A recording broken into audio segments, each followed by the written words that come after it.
Good evening. Buenas tardes. The San Mateo-Foster City School District. El Distrito Escolar de San Mateo-Foster City. Bienvenidos a esta reunión de la mesa directiva del Distrito Escolar de San Mateo-Foster City. Tenemos un intérprete para los participantes que necesitan traducción al español. Para escuchar la junta en español, presione el icono del mundo en su pantalla. Muchas gracias. All right, I'm going to call this meeting to order. It is now 5:32, and we will convene to regular meeting.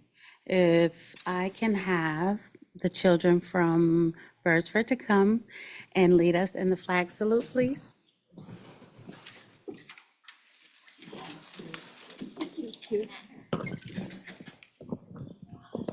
All right. Please stand for the Pledge of Allegiance. I pledge allegiance to the flag of the United States of America and to the republic for which it stands, one nation, under God, indivisible, with liberty and justice for all. Thank you.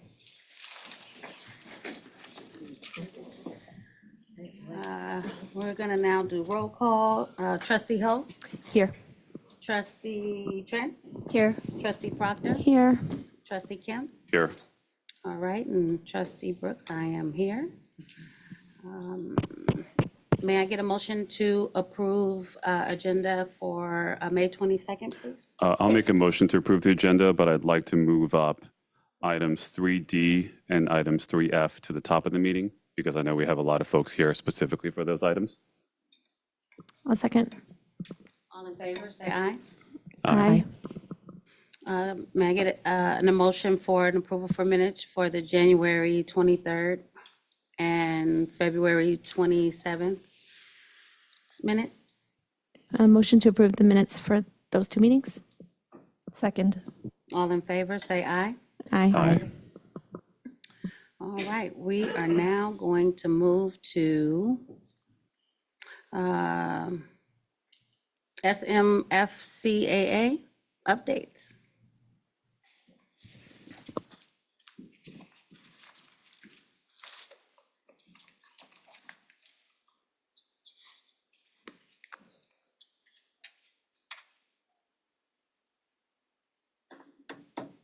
Good evening, Superintendent Ochoa, trustees, district staff, honored retirees, and community members. My name is Jadelyn Chang, and I am the proud principal of Beresford Elementary School. I have with me tonight some of my amazing fourth graders. We have Harrison, Nolan, Maria, and Margot, and they're going to speak about some of Beresford's highlights for the year, as well as some of our our unique, wonderful community. One of the great and unique things that Beresford does is the all-school field trip. Every year, each class in the school goes to one place and gets to explore and learn together. Next slide, please. This year, we went to the Exploratorium. There, each group got to explore and interact with the things there. We also got to learn about how things worked and have lots of fun at the same time. Next slide, please. Last year, we also had an all-school field trip to the San Francisco Museum of Modern Art, SFMOMA. There, we got to walk around and look at the art there. We're looking forward to where we're going next year. Next slide, please.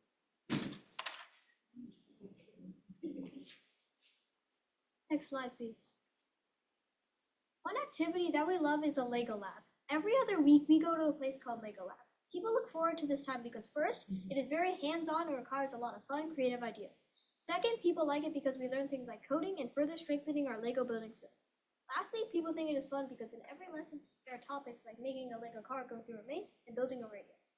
People want this to continue because it is a very educational and entertaining time in school. Next slide, please. We also have great partnerships and support at Beresford. One partnership we have is with the high schools. This year, we worked with San Mateo and Hillsdale High Schools. We had student volunteers help us with math, science night, and field day in our after-school ELOC program. We are very thankful for your time and support. Next slide, please. Another unique thing about Beresford is Beer Business. Beer Business happens every Monday morning in the LGI. We gather first thing in the morning as a whole school. At Beer Business, Mrs. Chang talks to us about birthdays, school expectations, school business and what's happening in the week. We also learn about Heritage Month, and kids can make slides and present important people who are celebrated during the Heritage Month. We end each Bear Business with our school motto. Take care of self, take care of others, and take care of the environment. And our school song. Next slide, please. We love our neighbors, so on May 1st, we make Mayflowers and go out to our neighborhood to pass out the beautiful flowers to share happiness. Next slide, please. At Beresford, we play games after we finish eating at lunch, so we needed a place to put all our games. The Beresford Hillsdale Neighborhood Association found out about our need and made us this beautiful cabinet. We are very grateful for their support. Next slide, please. One thing I think is unique about Beresford is the community helpers. The community helpers are people who come to our school and help people with reading or come and read us a story. For example, during Literacy Week, firefighters and policemen come to read to us, and sometimes we even get to try on their hats and fire gear. The CSM football team and women's basketball team also read to us during Literacy Week, and they play with us during recess. Next slide, please. We also have people from the neighborhood who come and help us with reading, writing, and spelling. Lastly, one of our neighbors, Trisha, comes every week to volunteer in classrooms and help with our green team. Last year, we all learned about landfill, recycling, and composting, and we took our landfill trash bags from 12 bags down to 3 bags. Next slide, please. We also have partnerships with Boy Scouts and Girl Scouts. This year, we had a Boy Scout and a Girl Scout who wanted to do their Eagle Scout project at Beresford. We had a Boy Scout make sandboxes and a Girl Scout make sensory boxes that move around through different classrooms each week. Next slide, please. I'd like to share some things that we are looking forward to. Next slide, please. We are looking forward to the installation of turf and repaving our playground and hallways over this summer. We are excited to have this wonderful new playground and play area. Next slide, please. We are also looking forward to our school's 100th birthday next year. We are having a centennial celebration on Saturday, September 13th, and we hope you can all come. Next slide, please. Looking ahead, we are thrilled to pilot project-based learning with our 3rd through 5th graders next year. This innovative instructional approach offers a meaningful opportunity for our school community to grow together, encouraging deeper exploration and making learning more relevant by connecting it to real-life experiences beyond the classroom. As we close out the school year, we wish everyone a wonderful finish. We also extend our heartfelt gratitude and congratulations to all of our district retirees. Thank you for your dedication and for years of service for our students and families. Next slide, please. Thank you.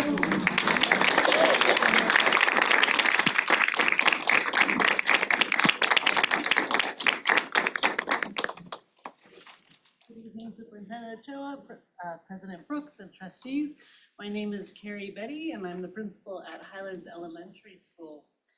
On behalf of the Highlands community, I just really want to express my gratitude for the new NPR.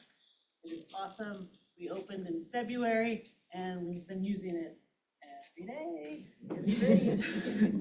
I hope the community has seen pictures of it. It's a spectacular building for the community. We had our theater production, Beauty and the Beast Jr., on campus for the first time in many years, and that was really great to see. And our grade levels have been doing their Readers Theater production in the multipurpose room. And this, I'm not so sure I'm excited about, but the staff against 5th grade on the new kickball field's happening. I'm gonna try and be the referee this year. I'm at the age where it's like, run around those bases. But last night we had our open house and it was a great event. The whole community comes out to see students' projects on display. It was a really special night. And next year, just looking forward, I am saying goodbye to Highlands as the principal this year. Welcome Carrie Hazelton, and I'm looking forward to moving on to Park. But at Highlands next year, they'll continue the work of building an inclusive school. And so working with partners in our special ed department. I'm really excited for the Highlands community to deepen that work. And we got 5th grade promotion coming up. And it's always sad to see 5th graders go, but it's a rite of passage, right? So thank you very much.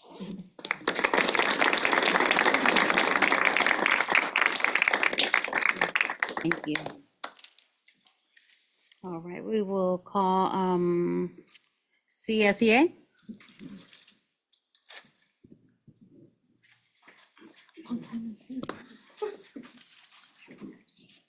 Good evening, everyone. Brianne's busy, so you're stuck with me. Apologies. So it's Classified School Employee Week, so I just wanted to take a moment to thank all of our classified employees throughout the district for everything that they do to keep our campuses running. We are everywhere. I'm not gonna name all the positions. There's just too many of them. And we actually did something a little different this year, and we had a party, like a pre-Classified School Employee Week party. So I did want to take a moment to thank Iana Bagara, Jenilyn Villanueva, and Terry Benavides, I see you, for everything they did to make that party happen. It was very, very much appreciated. What else do I got? Short and sweet. We're really happy SMETA was able to settle negotiations with the district. We're hopeful that we will be able to do so as well soon. Other than that, congratulations to all the retirees. You deserve it. Thank you for everything you've done.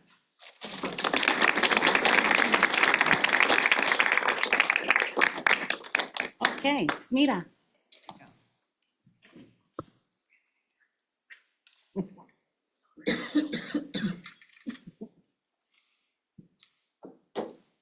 Good evening, everyone. I'm going to give what is probably going to be my last SMETA update as president, since I will be out of town during the June board meeting.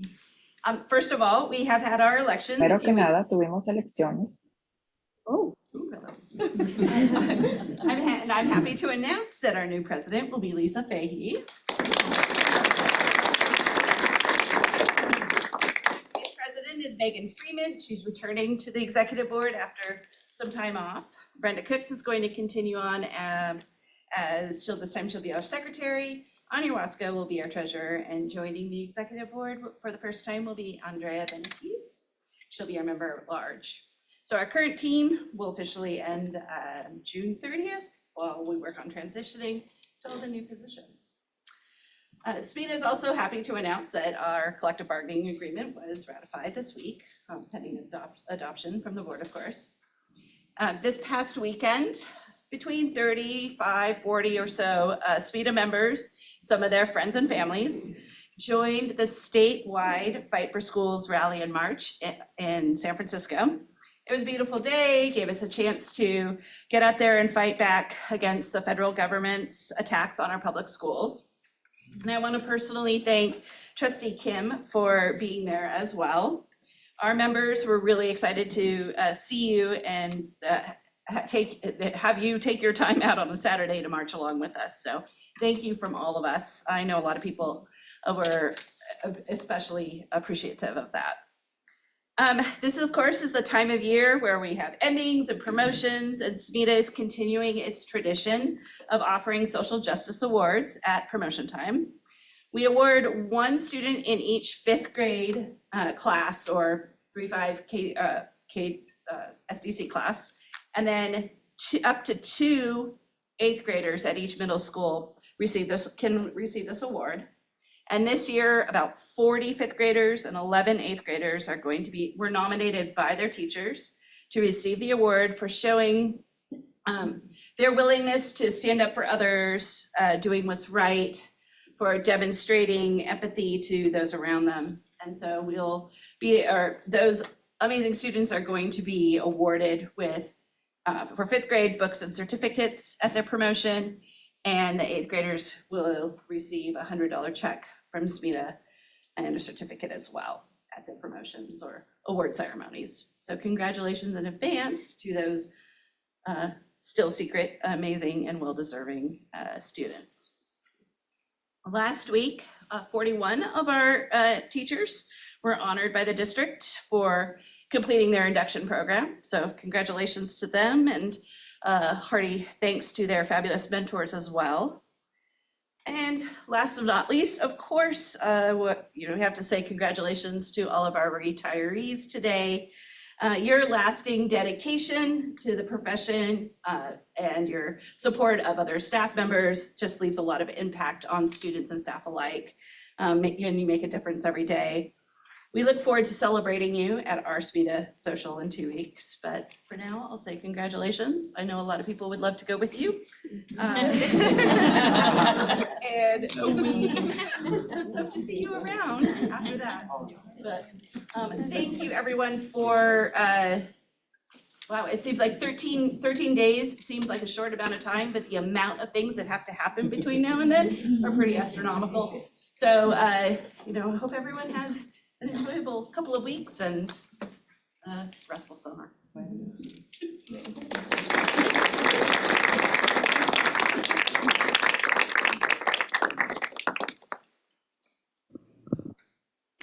Thank you. I want to invite our HR team up. It's certainly 13 days left. To people that work in the office, they go, "Oh, that feels like 35 days or so, the last 13 days of school." But a message to our retirees, and you have principals here and friends and family, and we're going to give you an opportunity to be recognized. And afterward, we're actually going to take a pause so that we can take some photographs and things like that. But you can also change your mind. You can, the HR office is like really, you're really close to the HR office. I'm making eyes at a lot of you out there. You can change your mind. So with that, I'll hand it over to John. Good evening, Board of Trustees, Superintendent Ochoa, and guests. Great to see so many people here this evening for this celebration. Tonight, we are proud to take a moment to honor the remarkable dedication and service of our retired certificated and classified staff. These individuals have shaped minds, supported our schools, and made lasting impacts on generations of students in San Mateo and Foster City. Their hard work and commitment to education represents the foundation of our school district.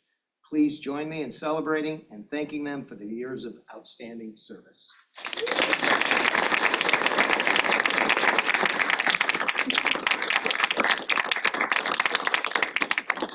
Before we call up our first principal, I thought, we want to have board members? We can start with the school side. Okay, perfect. All right, with that, the first principal to present this evening is Maria DiMattei, Bayside Academy.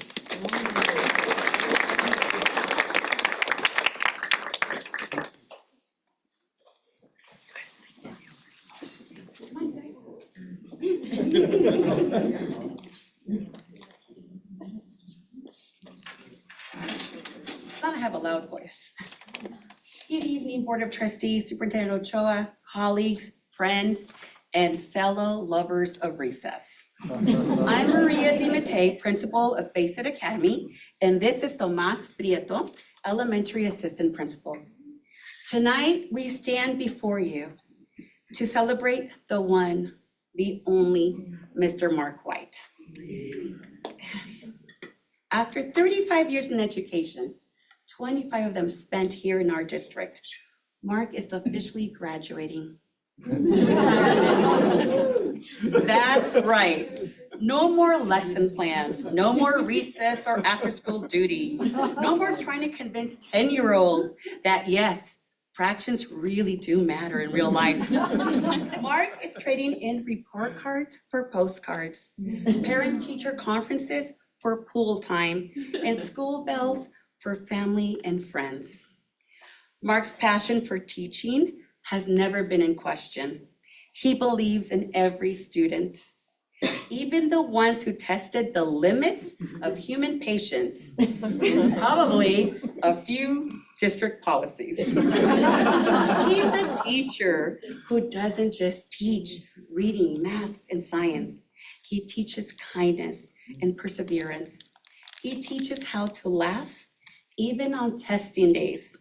That takes talent and lots of caffeine. And I mean lots of caffeine. Now, as Mark heads into retirement, he does have big plans: swimming, traveling, and rumor has it, he's gonna dominate the local pickleball scene. And let's not forget, Mark White gives the best hugs. I'm gonna miss your hugs.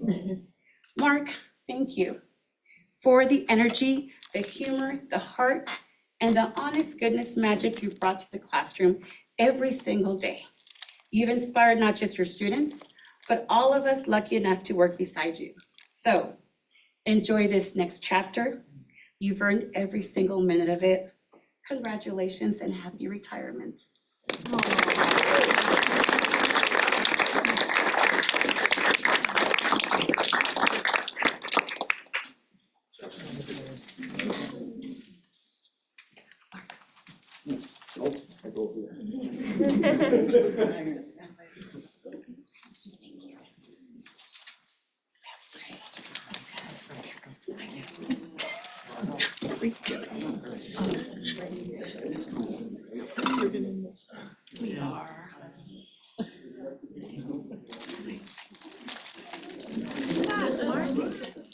Mark, but that's okay. Mark, you're gonna come back up.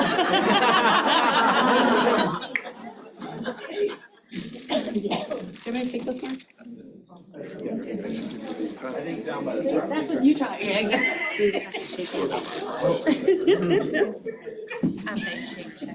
Where's Mark? I know,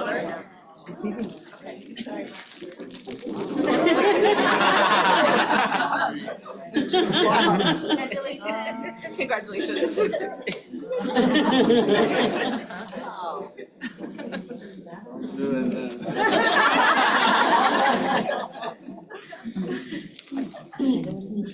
Okay, next, Jessica Nadi, Burrell Middle School.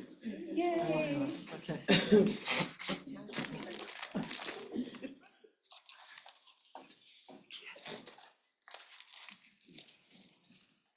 Good evening, everyone. I'm Jessica Nadi, proud principal of Burrell Middle School. Thank you so much for having me tonight. I'm here to talk about Julianne Nakano, who levels up at every moment. Julianne Nakano came into our district as a national board certified teacher as a PE TOSA, and she leveled up and working in teams to make health and physical education consistent across the district and rigorous. PE teachers respect and appreciate her. She transitioned to Tupe and leveled up knowing the power of students teaching students. She organized peer advocate groups of students who have done presentations to the whole sixth grade science, to parents, and done lunch activities. Then she transitioned to restorative justice TOSA and leveled up with the implementation by building a team, bringing so much scooter ball joy and crushing staff professional development and parent education nights, making it fun and relevant. I have no doubt in retirement, she'll level up, taking tennis and RVing and more to the next level. I'll keep my fingers crossed that keeping in touch with us will be part of this next phase. Thank you so much love from the Burrell team.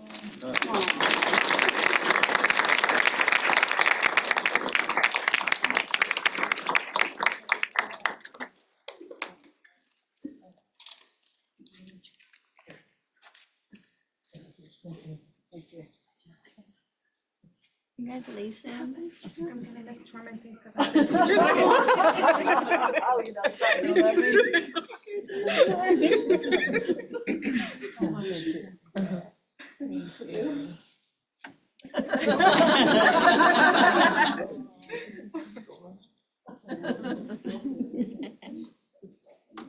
Julie MacArthur.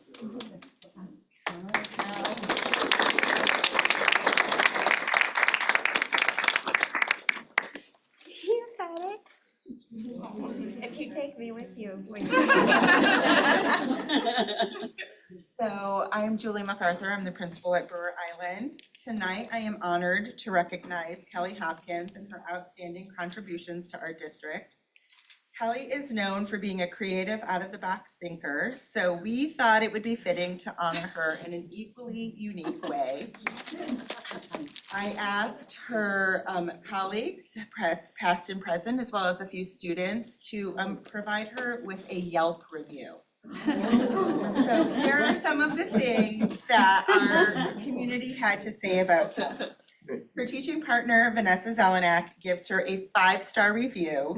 She has been a source of inspiration for students, parents of students, and has fearlessly danced her way into everyone's heart. Her teaching career wasn't just successful, it was legendary. She mixed laughter and learning like a pro, turning her classroom into a place where smiles and aha moments went hand in hand. That was from Sharon Dinitz. Callie Williams also gave her 5 stars for her fearless, authentic, bold personality that has touched the lives of so many. Lisa Fahey shares that Kelly's years as a colleague deserve the highest 5-star rating for her precision when advocating fiercely for students and colleagues. Her quick wit transformed tedious meetings, I take issue with that, into entertaining sessions, much like her dancing transformed school fundraisers into after-dark nightclubs. She is one of those rare people who makes every day a little brighter and every challenge a little easier. Melissa Pedro also gave her a 5-star rating. Her laughter is contagious, her energy is unmatched, and her ability to connect with both kids and adults is truly a gift. She taught with heart, with purpose, and with a belief in every child's potential. Her impact, immeasurable. Ms. Hopkins is a one-of-a-kind sense of humor that could turn even the most Monday-ish Mondays into something worth smiling about. Our district's Pam Bartfield also shared a 5-star rating for Kelly, saying that she was the best and funniest master teacher ever. From her classroom, Noah Shargard and Aramis give her retrospectively infinite stars and 10,000 stars, noting that whenever the class does something bad, she is still patient with them, and she is one of Noah's very favorite teachers. I cannot emphasize to you enough how much our community is going to miss this fabulous educator. But I am confident that she is going to be back to bother us a little bit and to continue to entertain us with her dance moves. Congratulations, Kelly.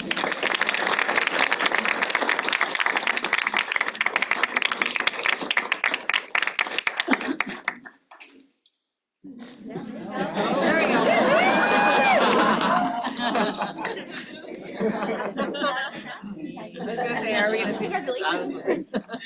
I feel like a movie star. Dancing queen.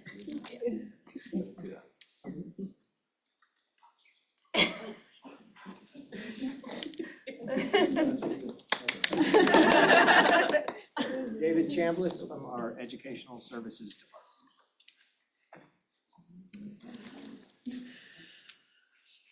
Good evening. Let me call Gloria Ehrlich up, and Mark, why don't you join us? Mark.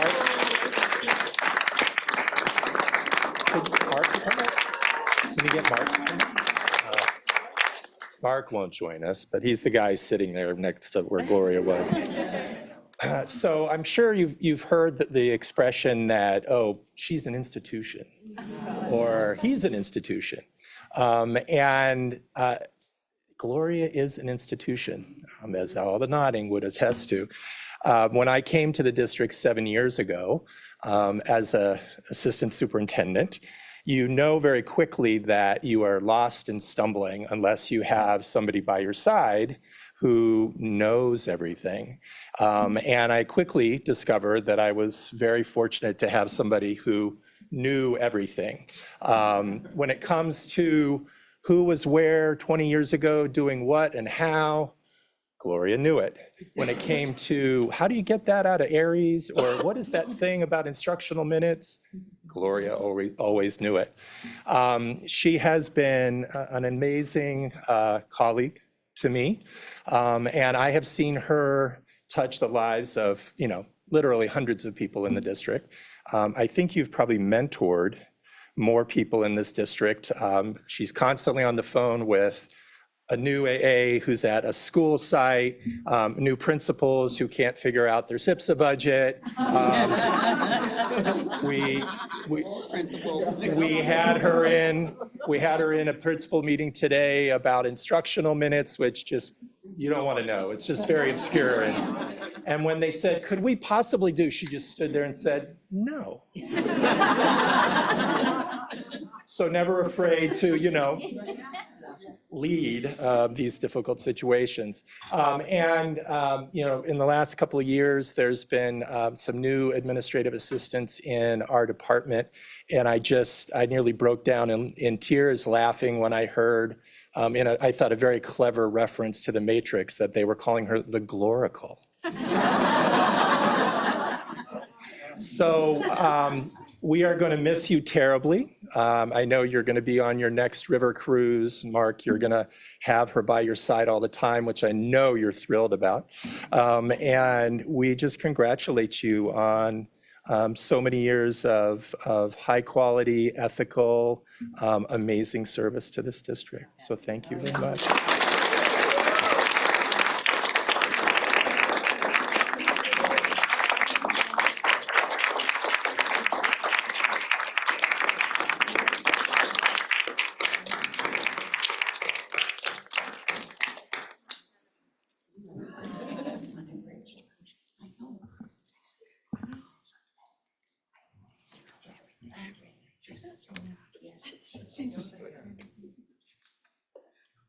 Carrie Betty from Highlands.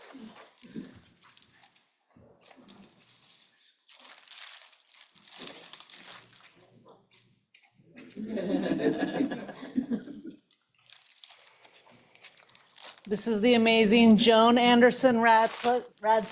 Thank you.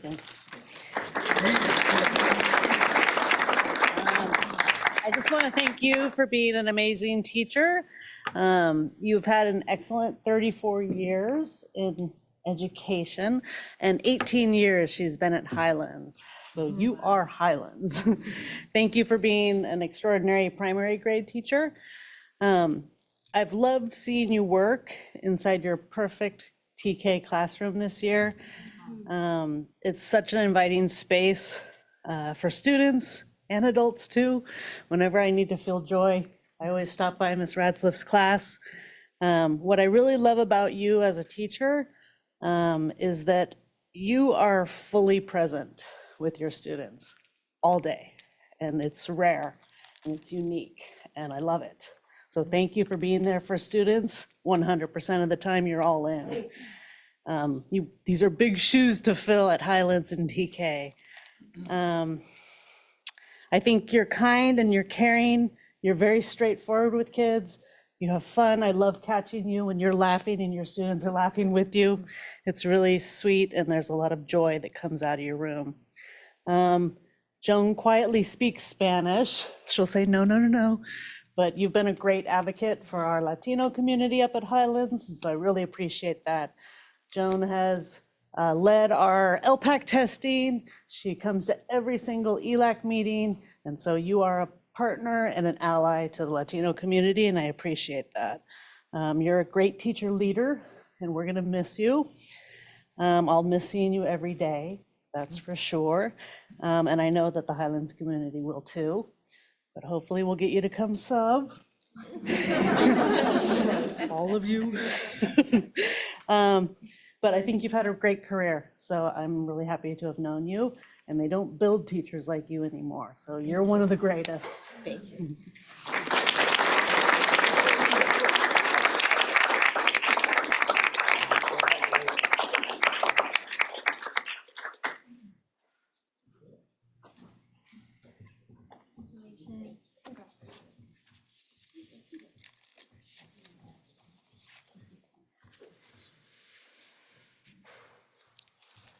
Jessica Murphy from Laurel.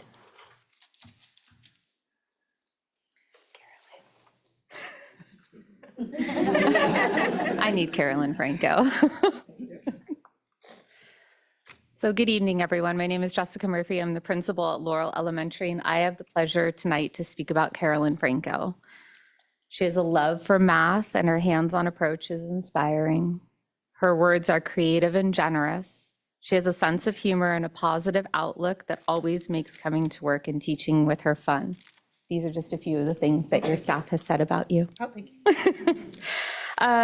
I've only gotten the chance to get to know Carolyn this year as I'm new at Laurel, but I will tell you, every time I see her in the hallway, she has a smile on her face, even after a long day with her kinders, which is remarkable. She has been a constant on Laurel's campus for over 20 years, and I know that that is going to be missed. Your dedication to your students and your community, the collaboration with the staff, and supporting new teachers are just a few of the things that Carolyn does on a daily basis.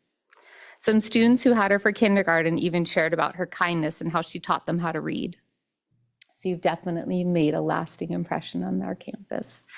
It is one that is truly going to be missed, and we wish you the best in your retirement. And please remember that Laurel welcomes you anytime you want, just to come back and support students or even sub as well. It would not be the place it is today without you. And we hope that you enjoy your retirement. It is definitely well-deserved. Thank you. Thank you very much.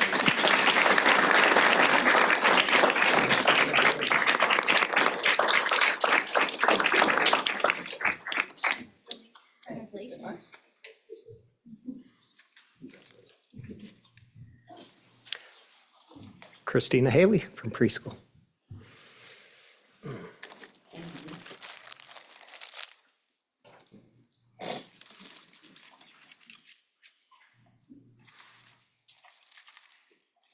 Hello there. I get to speak about our wonderful preschool teachers who are retiring. This is Shala and this is Sonia. Shala has been in our district 20 years, teaching the most adorable ages 3 and 4.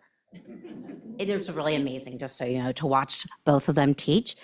And just, I have appreciated that you decided at kind of a later kind of stage in your career to open up a new classroom at Lead and be kind of the face of preschool and the growth that preschool was going to be growing into. So thank you for that. It was amazing. You are just a stellar teacher who has a big heart and loves what you do. And she's getting ready to come back and sub for us. It's almost been 6 months and we can't wait. We're like, any minute that you can, just come on by. So we're ready. And Sonia is retiring from Parkside Montessori, and she's been there 12 years, loving Montessori. And what I love to remember Sonia about is going into her classroom and her singing songs with the 3 and 4-year-olds. It's so incredibly wonderful to be in that moment, her sitting on the floor and just singing with them and just loving being there with them. Thank you both so much for caring so much and putting your heart and soul into teaching. Love it.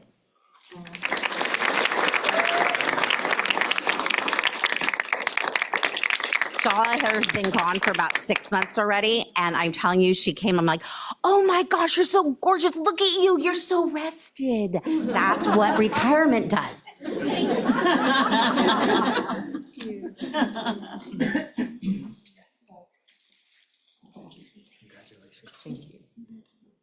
Congratulations.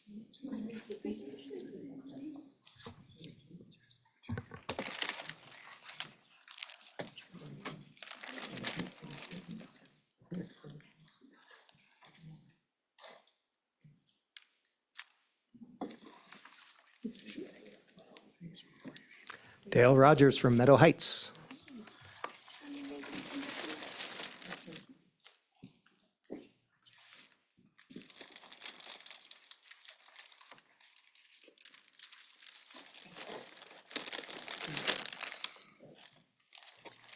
Greetings, Superintendent Ochoa and esteemed school board. I have the honor of speaking for 2 extraordinary women. I'm going to start with Mary Messenberg. So Mary, or Miss Mary, as we call her at Meadow Heights, has been with us just this last year, but she made an instant impression on our entire community. She was so flexible and so impactful that she worked herself out of a job and was able to move into another classroom and support there as well. I know she's had a distinguished career also at Abbott Middle School, and I'm very thankful for you to be here tonight because both of these women, they're humble and have a hard time with the spotlight, but I encouraged them to come because we need this moment, because every part is as important as every other part. And I'm so honored to share this ending with you, Miss Mary. So I'm going to send you on to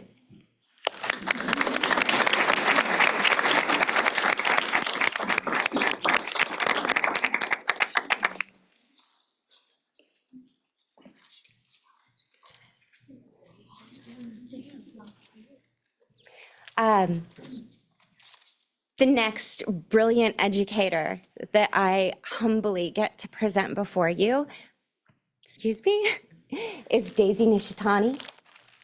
I have inherited an extraordinary school at Meadow Heights Elementary, and Daisy has been a valued faculty member for a long time, 20 years before that at Fiesta Gardens. And you can see so many of her colleagues are here tonight because they value and care for her so much, as I do. What you may not know about Miss Nishitani is that she is fully trilingual. So she speaks English fluently, Spanish fluently, and Japanese fluently. She is a deeply caring individual. All of the students that come through her classroom are served well by her.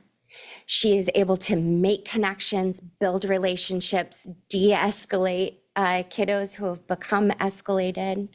And we're so grateful for the work that you have done.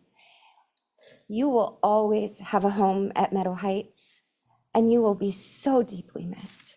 Thank you for sharing so many years with us.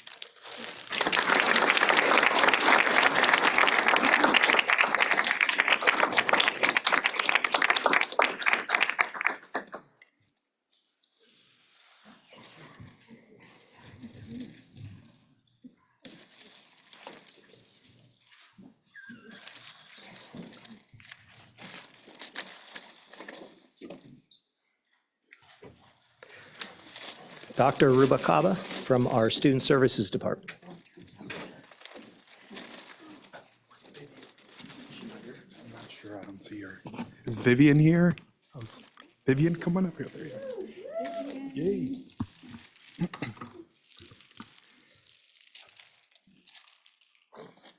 So I'm here to present some words of encouragement and gratitude to Vivian Romney on behalf of Tiffany Canaris, who is our principal of special assignment for the after-school annex program. And in the words of Tiffany, with whom you collaborate on a daily basis, after years of dedicated service in the annex program, Vivian is retiring, leaving behind a huge and impactful legacy of passion, creativity, and educational excellence. Her captivating themed projects sparked students' imaginations while reinforcing strong academic standards. Vivian's work consistently encouraged critical thinking and creativity, helping shape thoughtful, engaged, heartful learners. She will be deeply missed by both students and colleagues who were inspired by her energy, vision, and heart. Thank you, Vivian.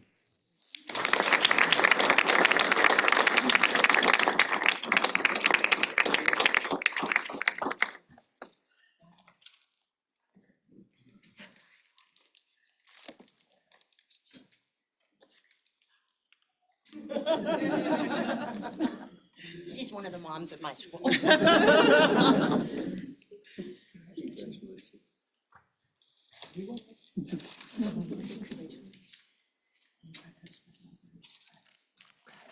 Nima Tahai from Parkside.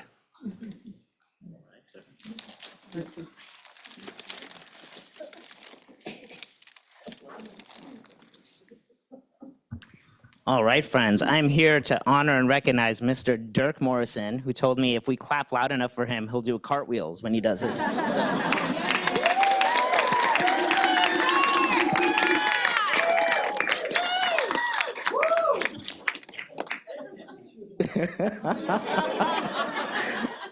We're gonna start strong and end strong on this one. All right, Mr. Dirk Morrison. Long, successful career in San Mateo-Foster City. I've had the luxury of being your principal and working with you the last 6 years. So I want to give you a few vignettes of Dirk and my time with you, Dirk.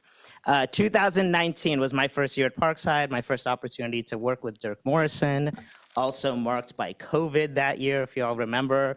My first distinct understanding and memory of Dirk as a PE teacher was it was COVID. We had moved to online learning.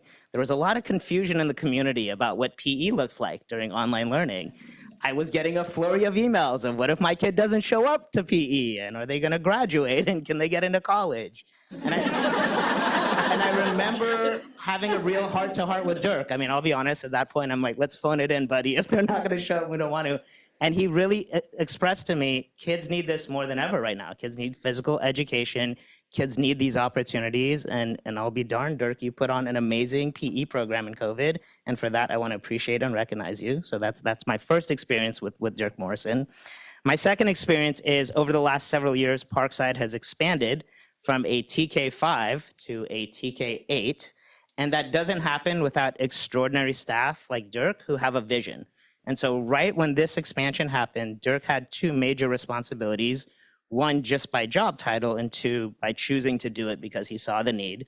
By job title, he basically developed a middle school PE program for our school that to this day, our 6th, 7th, and 8th graders benefit from, and you're leaving a legacy behind you that the next person can step into and will not have the heavy lift that you had because they will just sustain what you've done for our school. The job you chose to take on that was, you raised your hand and said you do it, was Dirk's legacy for Parkside and our community will be our sports program. He stepped in and said, I'll be the athletic director. We are a tiny school, folks. And so he also said, I don't know if we have enough kids to field 6th grade basketball, whatever, 8th grade basketball, but we can do track and field and we can do cross country, individual folks, individual sports. So we started, I think, with 5, 7 kids that first year. Is that about right? Now we're at 25, 30 kids. And so these little seeds, yeah, let's give it up to Dirk for that. These little seeds that you've planted are the legacy that is going to live on long beyond you. And I just want you to know that the work you've done for our school that we are so grateful for. Speaking of seeds, Dirk is an avid gardener. So if you're wondering what is Dirk going to do in retirement, we hope that he will continue to work in his garden and bring beautiful tomatoes to our school and help continue to feed us. You've just been such an amazing member of our community, Dirk. And I want to send you off, if you all will help me. Dirk has been a coach and an athletic director, but he doesn't get that spotlight. And so sometimes for our students, we will cheer, we'll say, let's go, their name, clap, clap, clap, clap, clap. So we're gonna do a let's go Dirk, clap, clap, clap. Let's go Dirk. There we go. Let's go Dirk. Let's go Dirk.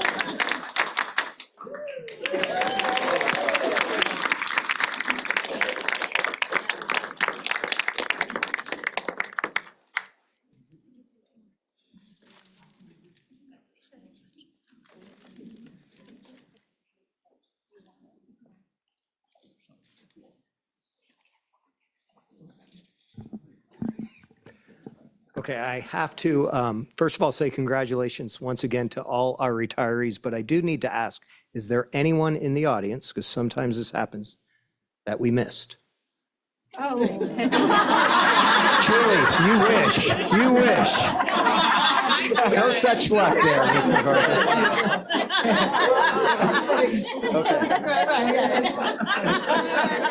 That was good. So with, That is a Kelly move. yeah, so we will be taking a break, 10 minutes for some photos. There's cookies out front, I believe. And just thanks again to everyone and congratulations, retirees. Thank you so much.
Welcome back. Oh, we are recording, okay. All right, we will now move to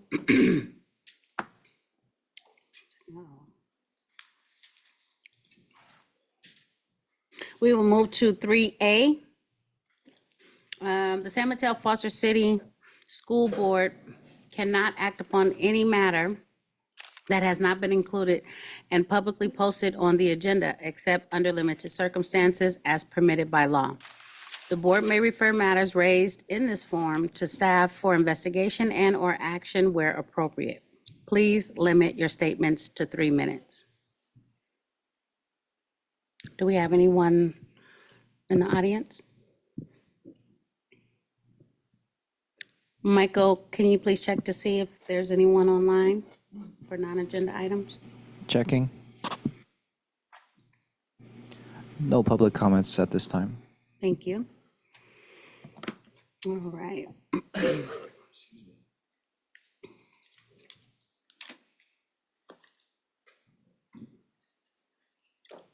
We will now move to the proposed, we will move to 4A, the proposed consent agenda. Oh, wait, so, excuse me. 3B and C, okay, wait a minute, hold on, sorry. We're moved out of order, so let's see, okay. 3B, excuse me, public statements related to agenda items. Persons will be called on at the appropriate time. We will move to foundation and committee reports. Is there anyone here from? I have one for foundation, as Karina couldn't be here tonight, unfortunately. So on Karina's behalf, for the Ed Foundation, the Harlem Wizards event on May 4th went really well. The Ed Fund wants to thank all the families who came, the trustees who were able to attend, the school staff who played, and Superintendent Ochoa and Assistant Superintendent Chambliss for coaching. It's rare that we get to gather for a fun event across the district, so it felt really special and the kids had a great time. Last week, the Gilead Foundation granted the Ed Foundation $500,000 for use over the next 2 years. The grant will fund Project Career Map, which will bring new innovative ways to introduce our students to exciting science-based careers. Project Career Map will effectively engage 5th through 8th graders in our district in science-related careers through monthly science-focused field trips, including university field trips, industry field trips, and field trips to explore nature, science mentorship camps, and career clubs. Thank you. Thank you. Anyone for PTA council? Are they usually online? Michael, can you please check to see if we have anyone for PTA council reports online? Please. Checking. No comments at this time. Thank you. All right, we will move to item 4, to the proposed consent agenda. All items on the consent agenda are considered by the board to be routine and may be enacted by the board in one motion in the form listed below. There will be no discussion on these items prior to the time the board votes on the motion unless members of the board, staff, or public request specific items to be removed and discussed from the consent agenda. The superintendent and staff recommend approval of all consent items. Movement of any recommended consent items is appropriate at this time. Is there anyone who would like to pull an item? Yeah, I'd like to pull item 4A4 and 4A7.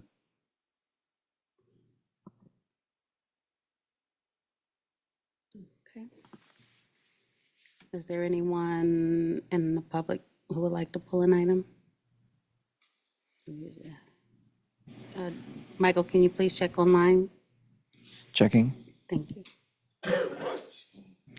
No comments at this time. Okay, thank you. All right. Can I get a motion to approve the consent agenda and remove 484-4A7? So moved. Second. All in favor, say aye. Aye. Okay. So for item 4A4, I believe that's the agreement that we had with Newton.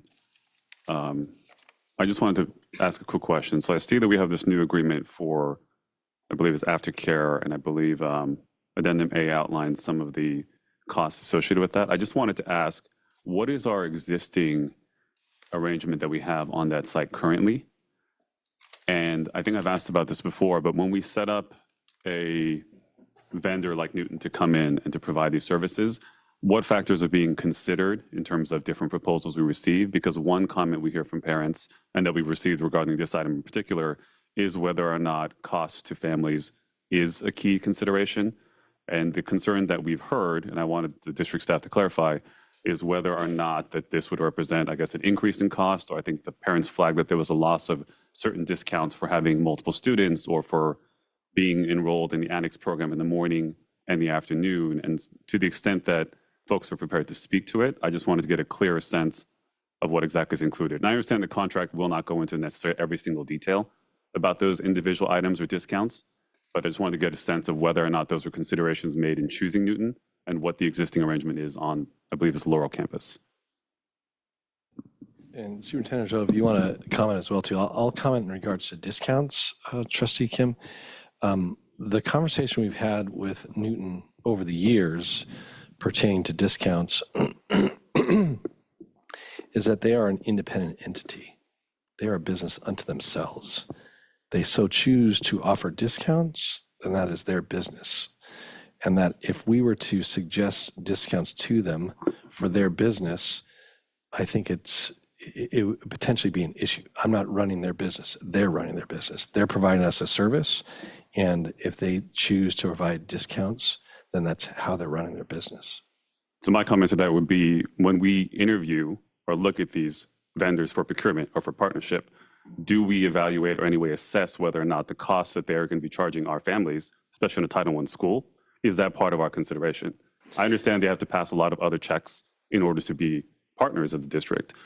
But the concern we're hearing from parents, and this isn't only with Laurel, we've heard this from other after-school vendor programs as well, is that because there is a certain lack of transparency with the way that we set up our partnerships, there is a concern that in terms of evaluating different criteria, they're not sure that that's a consideration. And for a lot of our households, especially dual working households or single-parent households, that aftercare becomes a significant cost to them. And so if this is an increase from what it was this past year, their question is, did the district take that into consideration? Is that a factor when we choose potential partners? And if we say had 3 different vendors who are interested in providing this aftercare service, is that something that we factor into our process of deciding which vendor will ultimately provide that service? Without. So you asked numerous questions, Gene. I'm going to try and go through them respectfully, right?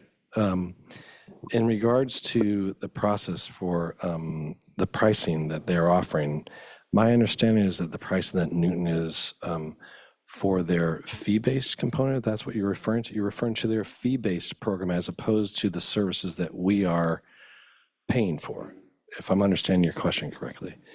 My understanding is that the fees that they are charging for the fee-based program are no higher than the fees that we charge for our fee-based program.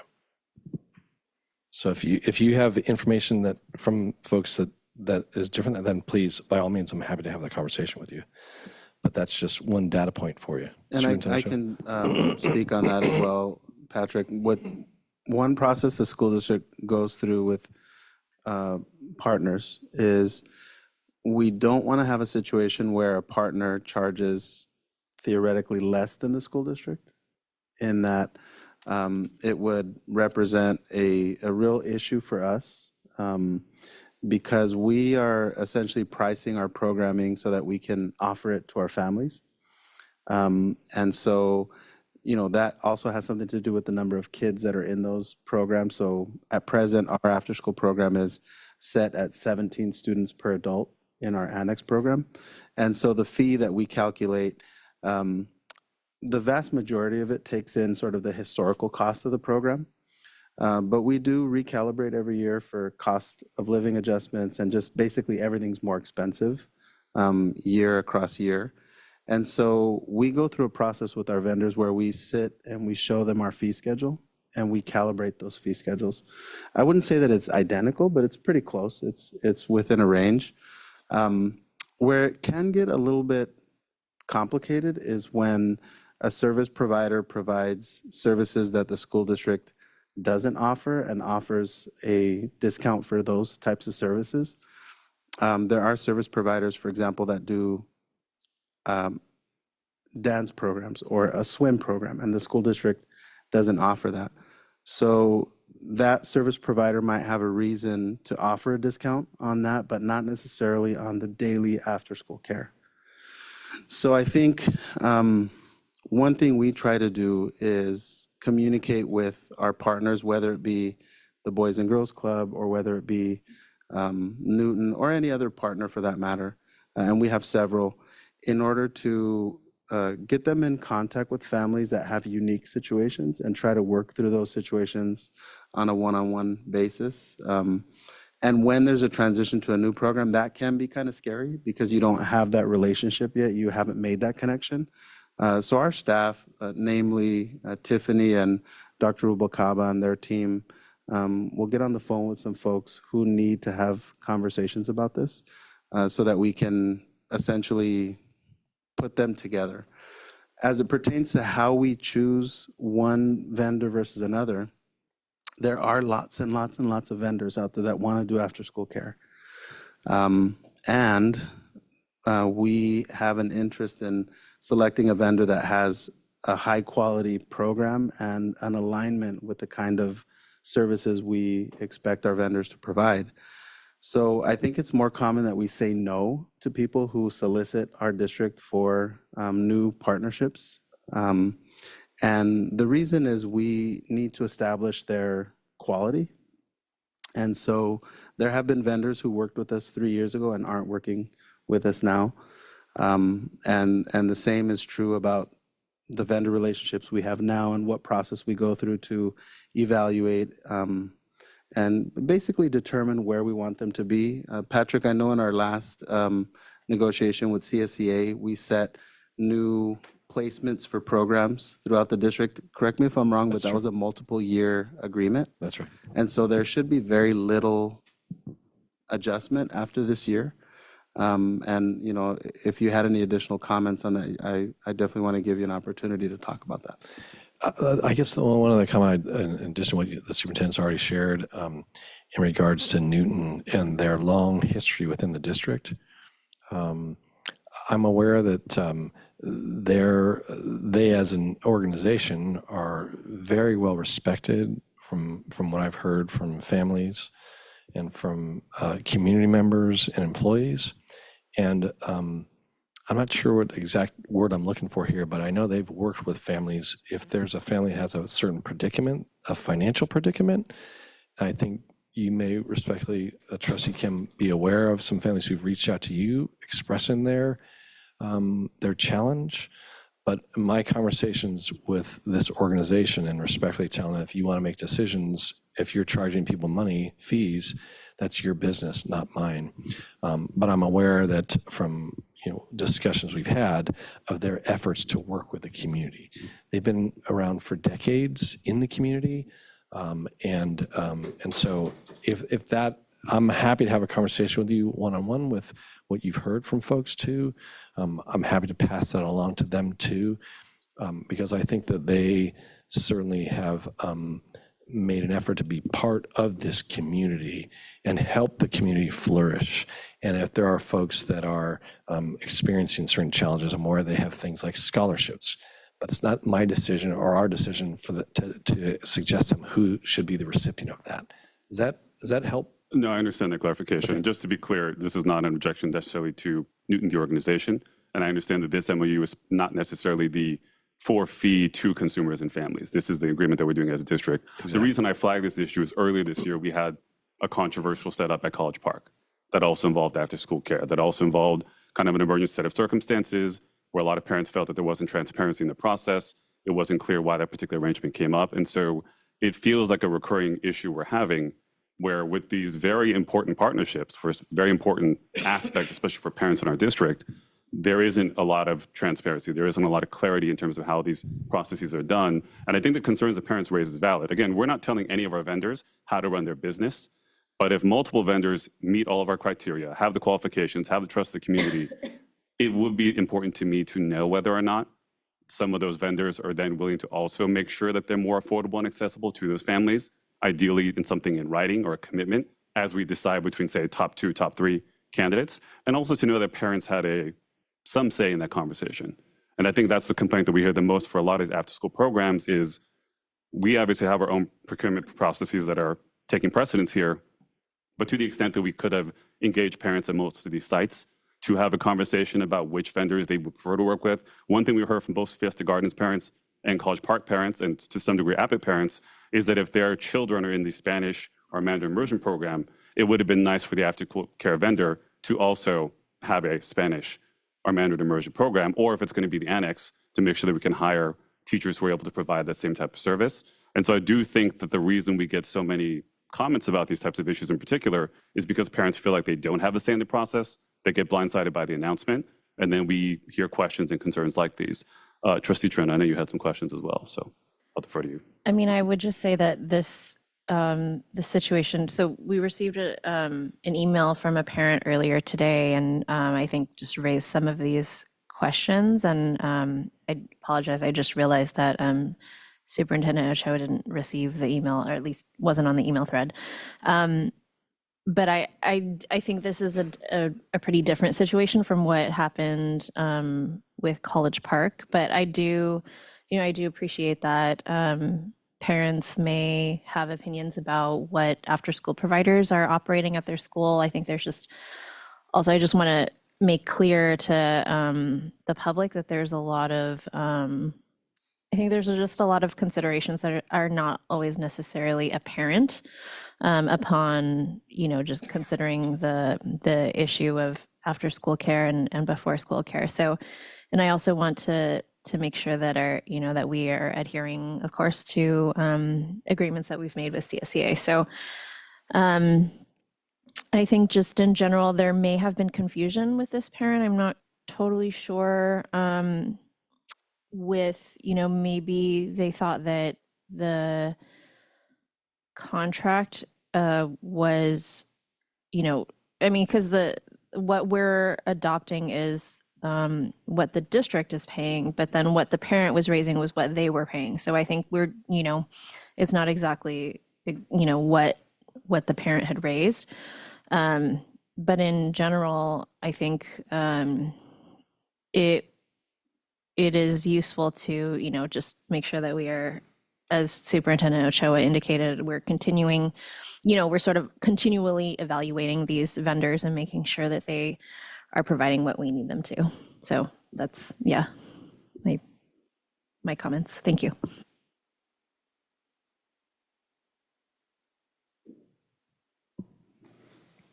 That's all on that one, unless we have any other comments. Yes. Should I move on to A7, or does anyone else have comments on A4? So A7, I just want to clarify. So I understand what the resolution says. Is this a resolution that we typically just pass as part of routine business every year in terms of just giving us that flexibility to, I guess, it sounds like, move unappropriated fund balances around to different classifications? It's an annual process we go through, yeah. I just wanted to clarify because. Absolutely, yeah. We bring it forward every year, yeah. Okay. Because it does give us kind of flexibility beyond what originally budgeted, which seems to make sense to have that flexibility. Yeah, exactly. But if it's part of our just annual routine, then I have no further questions on that one. Yep. Thank you. And thanks for the context on your comments too. Yeah, thank you. Thank you. With that, we'll make can I get a motion to approve? Motion to adopt items 4A4 and 4A7. Second. All in favor, say aye. Aye. All right, we will move to B. Excuse me. No, 4B. Oh, no, sorry. I always get this one. 5A. So could we promote Executive Director Aleida Barrera Cruz? She's going to be presenting the item on the school district Mandarin plan.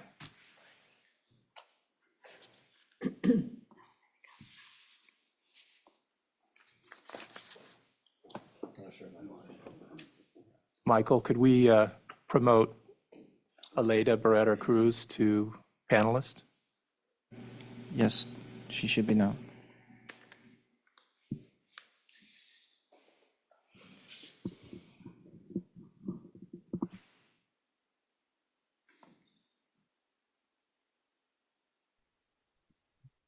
Good evening, Superintendent Ochoa and Board of Trustees. My name is Aleida Barrera Cruz. I'm the Executive Director of Multilingual Learner Services here in the San Mateo-Foster City School District, and I'm excited to be here tonight to share with all of you the first ever Mandarin dual language immersion plan that we have in place now. So I'm just going to take 1 minute to share that with you.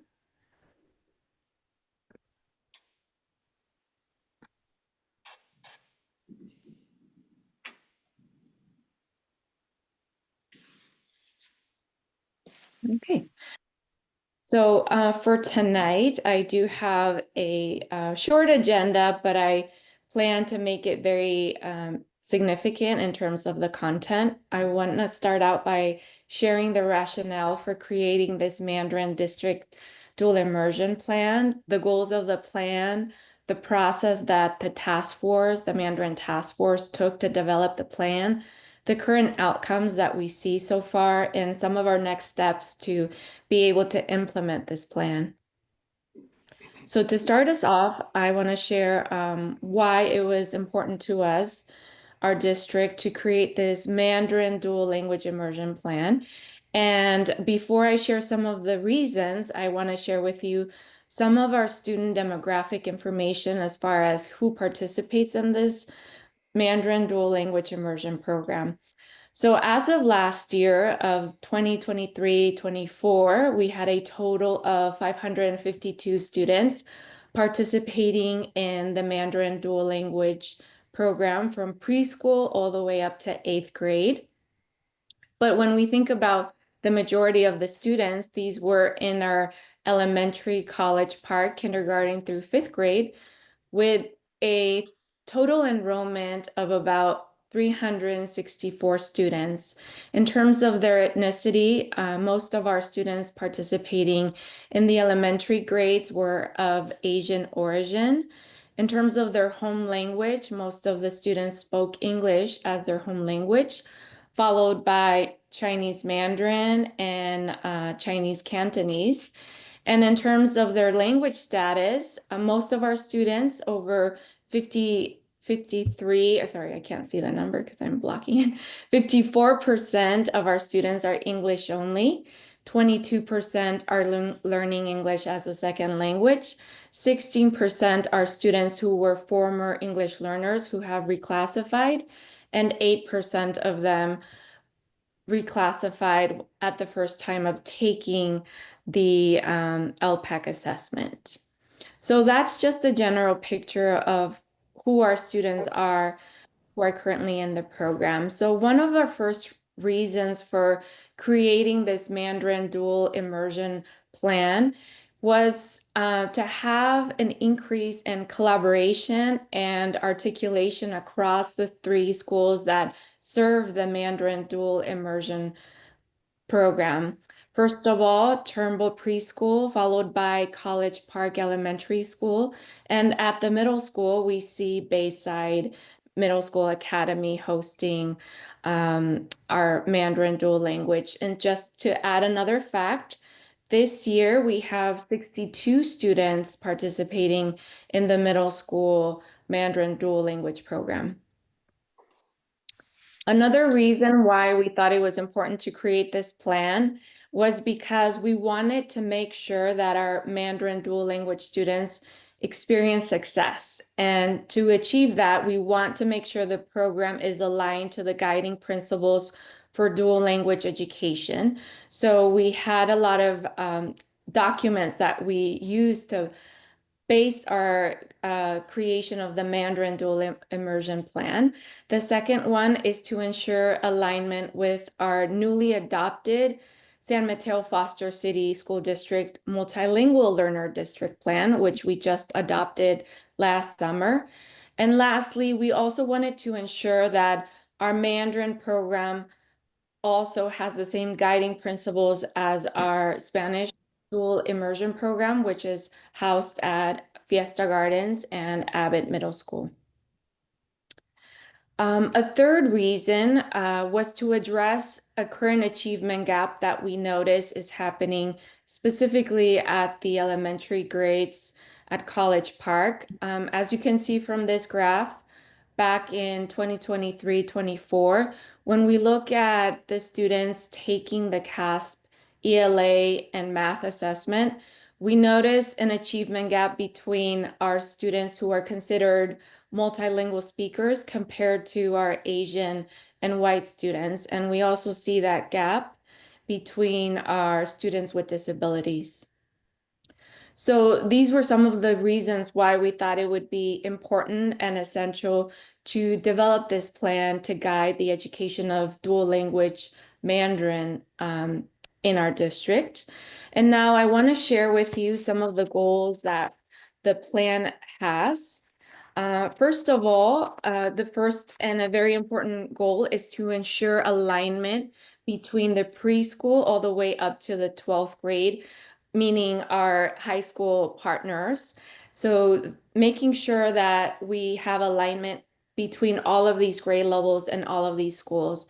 The second goal is to increase access. So we offer this amazing program, the Mandarin Dual Immersion Program, and we want to make sure that we are giving access to more students throughout the district and more families are aware of this program.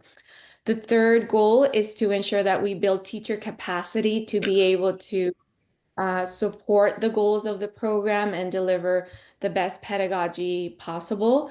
Fourth, we want to ensure that we have high quality dual language Mandarin instruction happening in all of our classrooms across the district. And lastly, we want to make sure that we strengthen the community engagement that happens in the Mandarin dual language program through offering parent education, offering opportunities for parents to learn about what dual language programming means. And as a former dual language immersion teacher myself and dual language administrator, I know that it is essential to be able to develop all of these goals in order to have a thriving and successful dual language program. So now I want to talk about the Mandarin Task Force and the process that we took to develop this document. So as I mentioned earlier, we had a strong research base to fall on when it comes to developing a program or a plan like this. The first one being the guiding principles for dual language education, which provides us with 7 strands that need to be included in a successful dual language immersion program. The second one is using the ACT-FUL World Readiness Standards for Learning Languages. So these standards offer us guidance as far as what students need to be able to learn in terms of reading, writing, listening, and speaking, and across the 5 C's to achieve success for students. We also use the California English Learner Roadmap, which has 4 guiding principles to ensure that our multilingual students were being served. And lastly, we also based it on our newly adopted multilingual learner district plan. And our task force represented all of our 3 schools, Turnbull, College Park, and Bayside. We had 22 task force members, including our lead consultant, Wendy Chung, from the Stanford World Language Project. And, we had parents, 9 parents, 8 teachers, and 5 administrators. So we were meeting on a monthly basis. So to give you a brief overview of the timeline, we started to meet from August of last year all the way through January of this school year. And our conversations were very rich. Each of our meetings was about learning what is the best practice in a dual language program, what are the components, and it was a rich conversation because we had parents, teachers, and administrators contributing their ideas, their thoughts about what would make a more successful program. But throughout our meetings, we were able to achieve our goal, which was to develop all of the chapters in this Mandarin dual language program. And knowing that we serve a wider community, we were able to offer input to all the families and staff members who participate in the Mandarin program by sending out surveys to them and having an in-person session with families. We did the same with the staff members. They were able to provide their feedback on the program through a survey. And as a task force, we were able to come together with every member to give our final input on the development of this plan and all of its chapters and recommendations as well. So now to mention some of the outcomes that we see so far and that we hope to achieve. The first and our biggest outcome is the completion of the Mandarin District Plan, which has 11 chapters covering all of the main domains of what makes a successful dual immersion program, from the history of our program to the benefits of dual language education, to the assessment, staffing, professional development, enrollment guidelines, and lastly, we finish up the plan with a summary of our recommendations. And I just want to share a couple of those recommendations. So the first one is around the program model itself. The task force is recommending that the Mandarin program be a 50-50 model. And we recommend this because we do not have currently the student population to be able to offer a different type of model. In a 90-10 model, we would need to have a balance of native Mandarin speakers, bilingual speakers, and English-only speakers to be able to offer a 90-10 model. So our recommendation is that we continue to be a 50-50 dual immersion program, and specifically calling ourselves a one-way dual immersion program, which means that we mostly serve English-only students who want to learn Mandarin as the target language. And we do that to achieve the goals of bilingualism and biliteracy, academic achievement, and social cultural competence.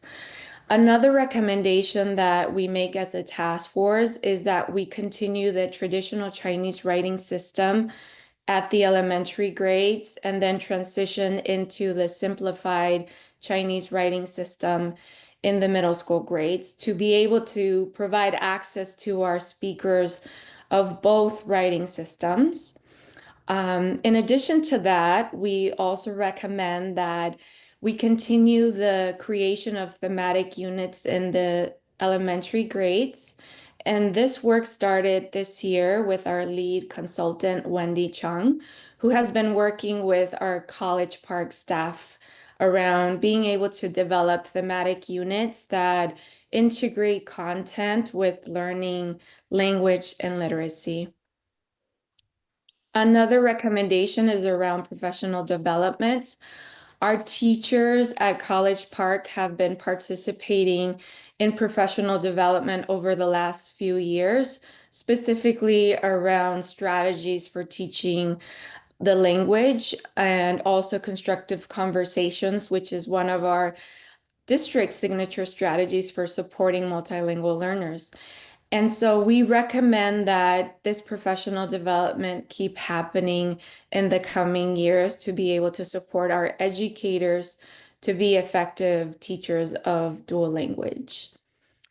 And in terms of staffing, we are also making a couple of recommendations. The first one being that we transition the middle school pathway and the middle school role to be able to teach content and language, meaning that we want to see Mandarin being taught in a content area. And in our plan, we've made the recommendation that that be in social studies, which means that we need to hire a teacher who would have the credentials to be able to teach both content and language. And in addition to that, because our plan is making a lot of recommendations around instructional support, curriculum development, and professional development, the task force is also recommending that we hire a Mandarin dual language immersion teacher and special assignment who can support programming across all three schools, preschool, elementary, and middle school. And a final recommendation is around family awareness and learning.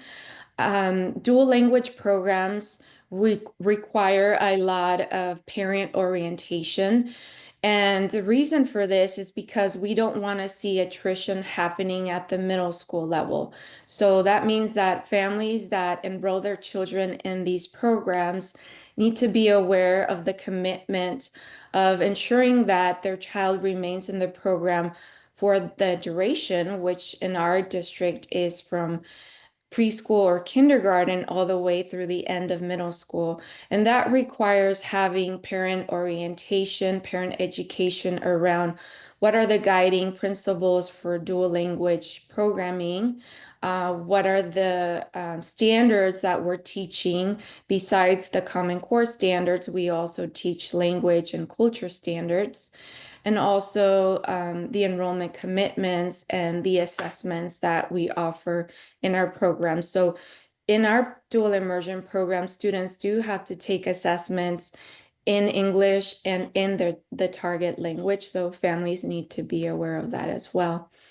So just to summarize and offer some of our next steps, just like our Spanish immersion district plan and our multilingual district plan, we envision an implementation timeline that will take several years, with next year being an installation phase in which we want to focus on professional development, training our teachers, our school leaders around these guiding principles, being able to offer more support to our teachers specifically around those thematic units, and also being able to look at how we monitor and track the progress that our multilingual students are making in our Mandarin dual language program within our district and then outside of our district when they go out to high school. So we know that we have to be able to track all of that data long term, and to be able to offer more information to our families and district leaders around the success of these programs. And again, we envision this to happen across several years to be able to implement all of these recommendations.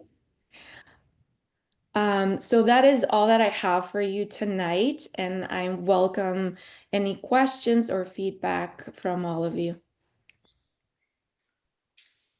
Thank you for that wonderful report. Do we have any board questions? Yeah, I have some questions. Thank you, Ms. Barrera Cruz. I have a question regarding the, you mentioned that expanded access is one of the goals. And then by expanded access, I think you had mentioned basically making sure that families are aware of these programs and are able to at least apply for them. Is there any discussion?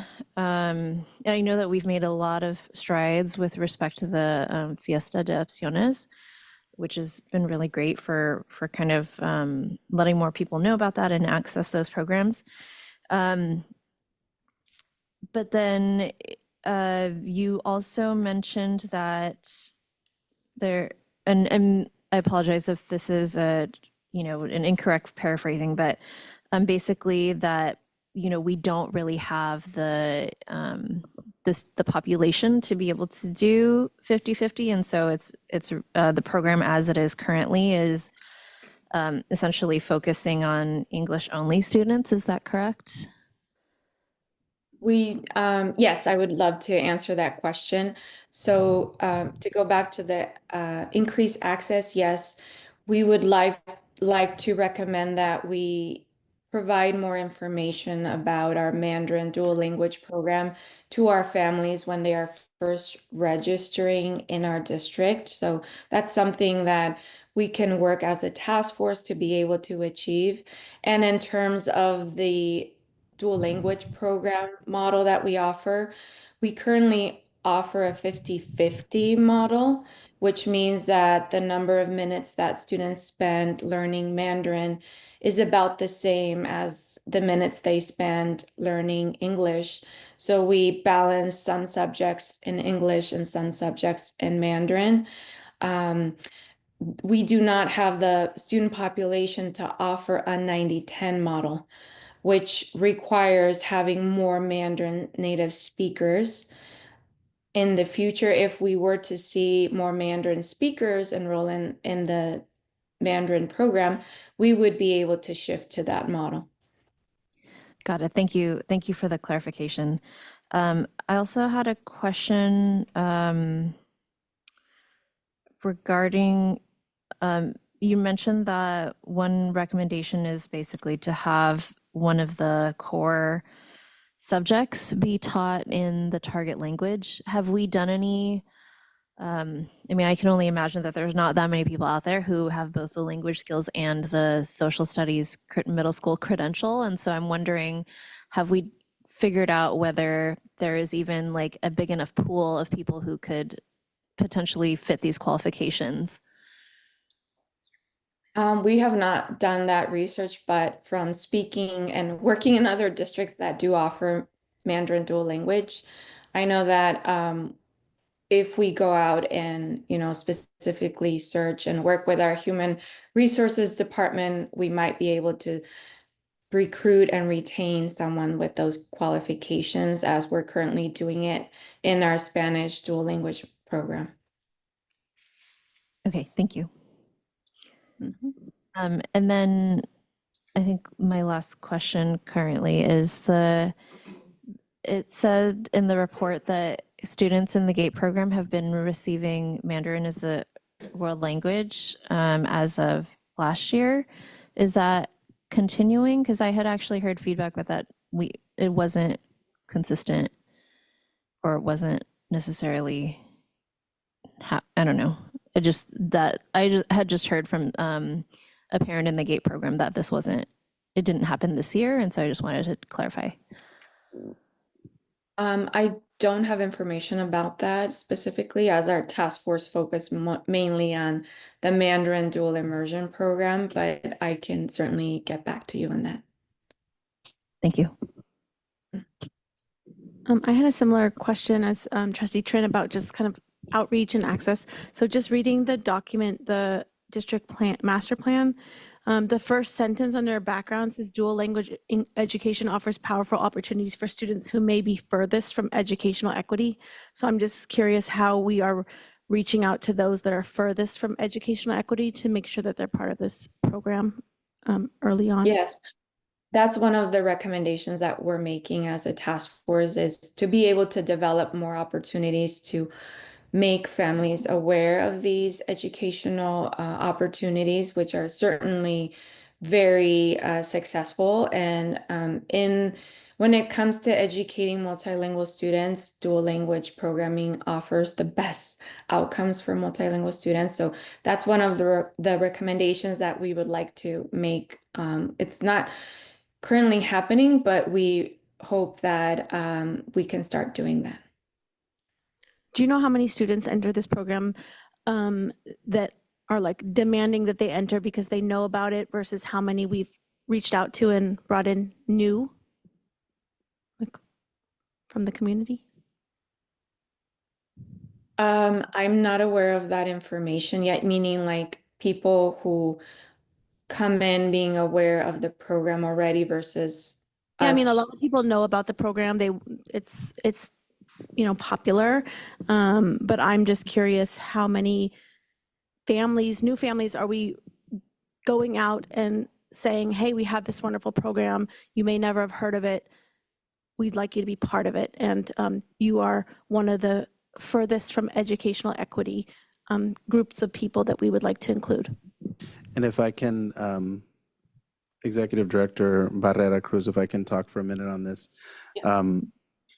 One of the initiatives that we've had in place now 4 years and is predicated on wanting to reach families who about half the time, they don't actually have a student in our district yet. They'll have a 3 or 4-year-old or 5-year-old. And so they're our neighbors, but they're not yet our students. And so when we hold the Fiesta de Opciones event in North Central San Mateo, we send invitations to all residents, not just all students. And that is a very important distinction because it ends up creating a buzz in the community about the event itself. Perhaps Dr. Rubalcaba would know the exact number, but our first year at the Fiesta, we had 140 families come through and sit with us. College Park, Fiesta, North Shoreview, and Parkside all had presentations and had folks there talking to families. And then we staffed the event with community service specialists who actually help families apply on the spot that day to take barriers away that might otherwise get in the way. And so we were happy that first year with 150. And then if you recall, Dr. Rubalcaba, the second year, there was this awful rain. It was like the rainiest day of the year, that one Saturday. And we still had almost 250 people show up. But I think this last year was in excess of 550 families. Just under 600. Yeah, just under 600 families. And many of them actually, the interesting thing is they'll show up and they'll say, my child is 1 or my child is 2. And so I guess you could say the engagement or the outreach starts even before they're anywhere near school age. And we do keep documentation on everybody who comes through the door. So we have like address and zip code and like what quote unquote neighborhood school they would attend. But what we don't necessarily have, because they're not our student yet, is whether or not they would qualify for a free and reduced lunch program or whether or not they're dominant English speaking at home. So those you kind of figure out once the kids start to apply. I think, I think we always want to just create more access. So I don't know that we would ever necessarily feel like we achieved that goal, but we would always want to aim for it. Thank you. Anyone else from the board? All right, we will have Esther Chen.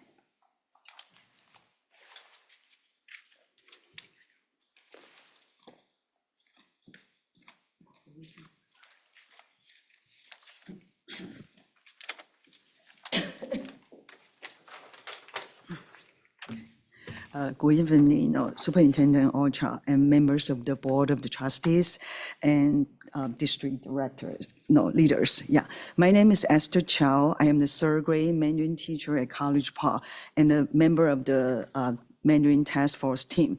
I've been teaching in the Mandarin Immersion Program for over 17 years, and 14 years is right in the College Park. So tonight I'm speaking on behalf of our staff, especially the Mandarin team, with deep gratitude, Thank you, Superintendent Orchard and Assistant Superintendent Chambliss and Executive Director Barrera Cruz, for your leadership and commitment to multilingual education in developing our the first pre-K Mandarin Master Plan. Woohoo! This is a milestone that many of us, we have been hopeful since the early days of the program.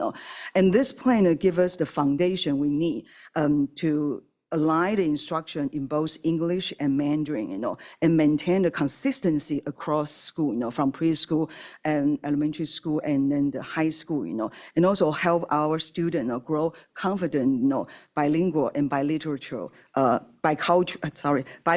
learners. So as a teacher, who cares deeply about the multilingual learning, I'm incredibly grateful for this opportunity, for teachers to collaborate and strengthen our program. We really appreciate. So while we celebrate the process, I noticed, that in the master plan outlines in next school year, 2025 to 26, is an installation phase, which is next year. We are really excited talking about that, but we would like to know more about what does it look like and what does it including in, and then what kind of staffing or professional development and also like on-site support that we will get. We would like to know more about that. And I also noticed,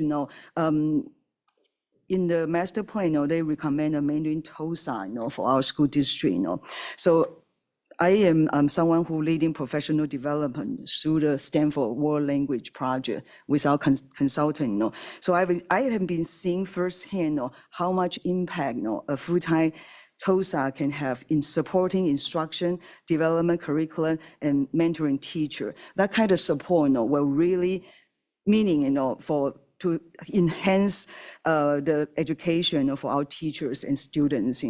So I just want to say again, I thank you so much, for your time and listening to our teachers' voice, and for ongoing investment in multilingual learners. I'm really proud to be part of this important work and this amazing community. Thank you so much. Yeah.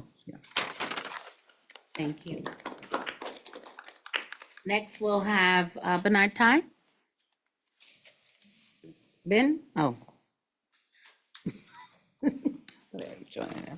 Sorry about that.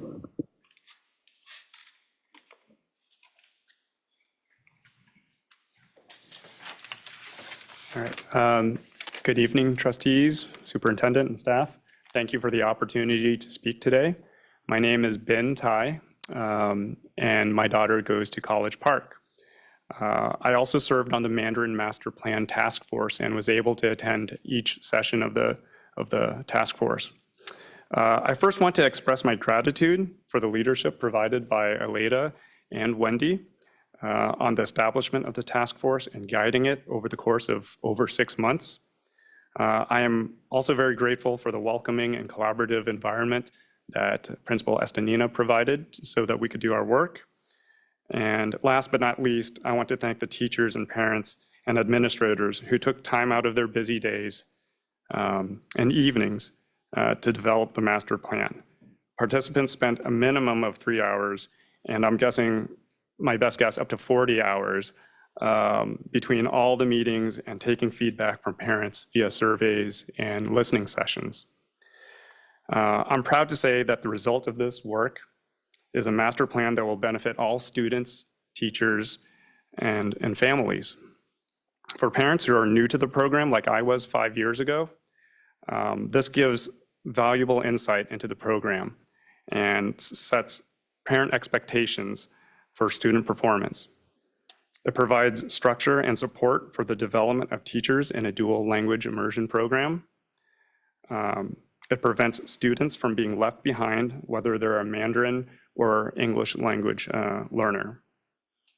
Overall, the master plan sets a vision for great teachers and administration to do their best so that our children can achieve their fullest potential. A great way to implement that vision is with the recommended TOSA role. This allows teachers to focus on students and principals to focus on the school. Instead of needing to independently develop curriculum and assessments and track the progress of a dual language immersion program and doing it by themselves. Having someone to think and act tactically in the early stages will be critical to the program's success. I'm truly grateful for the funding that allowed for this master plan to be made. And I hope that the board approves the master plan in its entirety so that Turnbull, College Park, Bayside are all able to build upon the successes that they've had with a comprehensive program from PK to 8th grade. All right, thank you. Thank you. Amy Lau?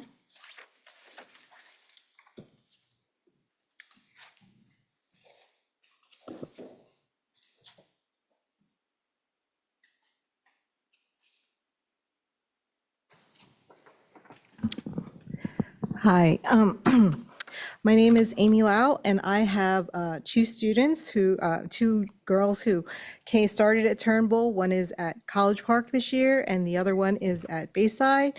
And we have had a great experience. Before I begin, I want to sincerely thank Ms. Barrera Cruz and the district and the board for genuinely considering community input and inviting both parents and teachers to be part of this task force master planning. So I really want to recognize how special and how rare this is because, so I was a high school teacher in New York City on the East Coast. And when I told my old educational friends, they're like, what is your school district doing? They're like, "What?"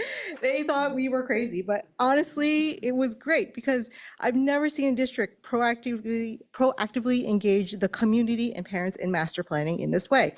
And as someone who has taught in both high need schools and gifted and talented programs in New York City, for me, equity and access informed every question I asked during my time on the committee.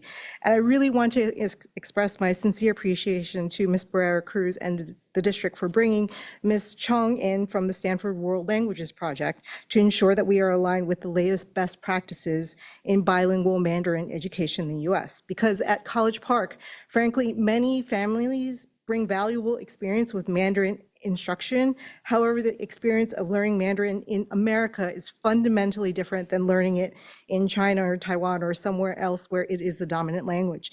And this expert guidance from Ms. Chong has been essential in helping us balance the high aspirations for language fluency with the realities of second language learning in an English-speaking environment, while also prioritizing equity so that every student has the support and opportunity to succeed in bilingual Mandarin education.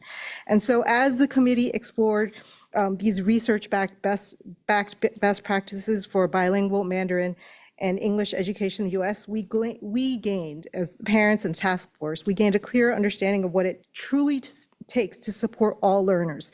And we were very intentional about trying to recognize the diverse challenges our students may face.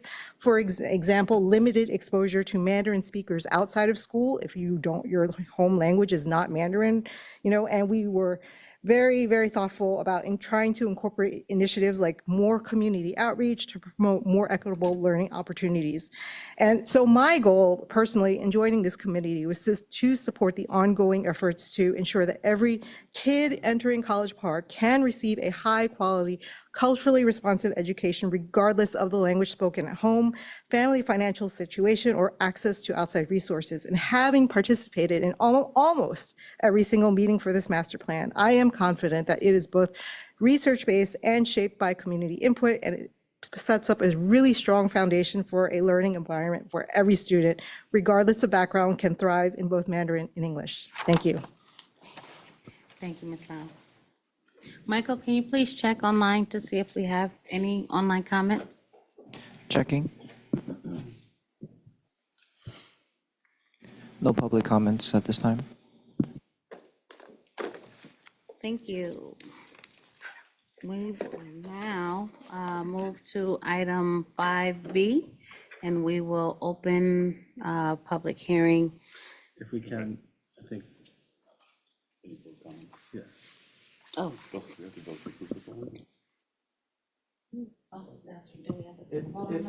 a review of the plan. It's just a review of the plan, but board comments. And then I did want to do a quick intro of our two new principals. Yeah. Why don't we have board comments, and then when we wrap up our board comments, I'll invite our two speakers. Okay. Thank you for being patient with us. We're kind of moving around a little bit. Any board comments regarding the master plan?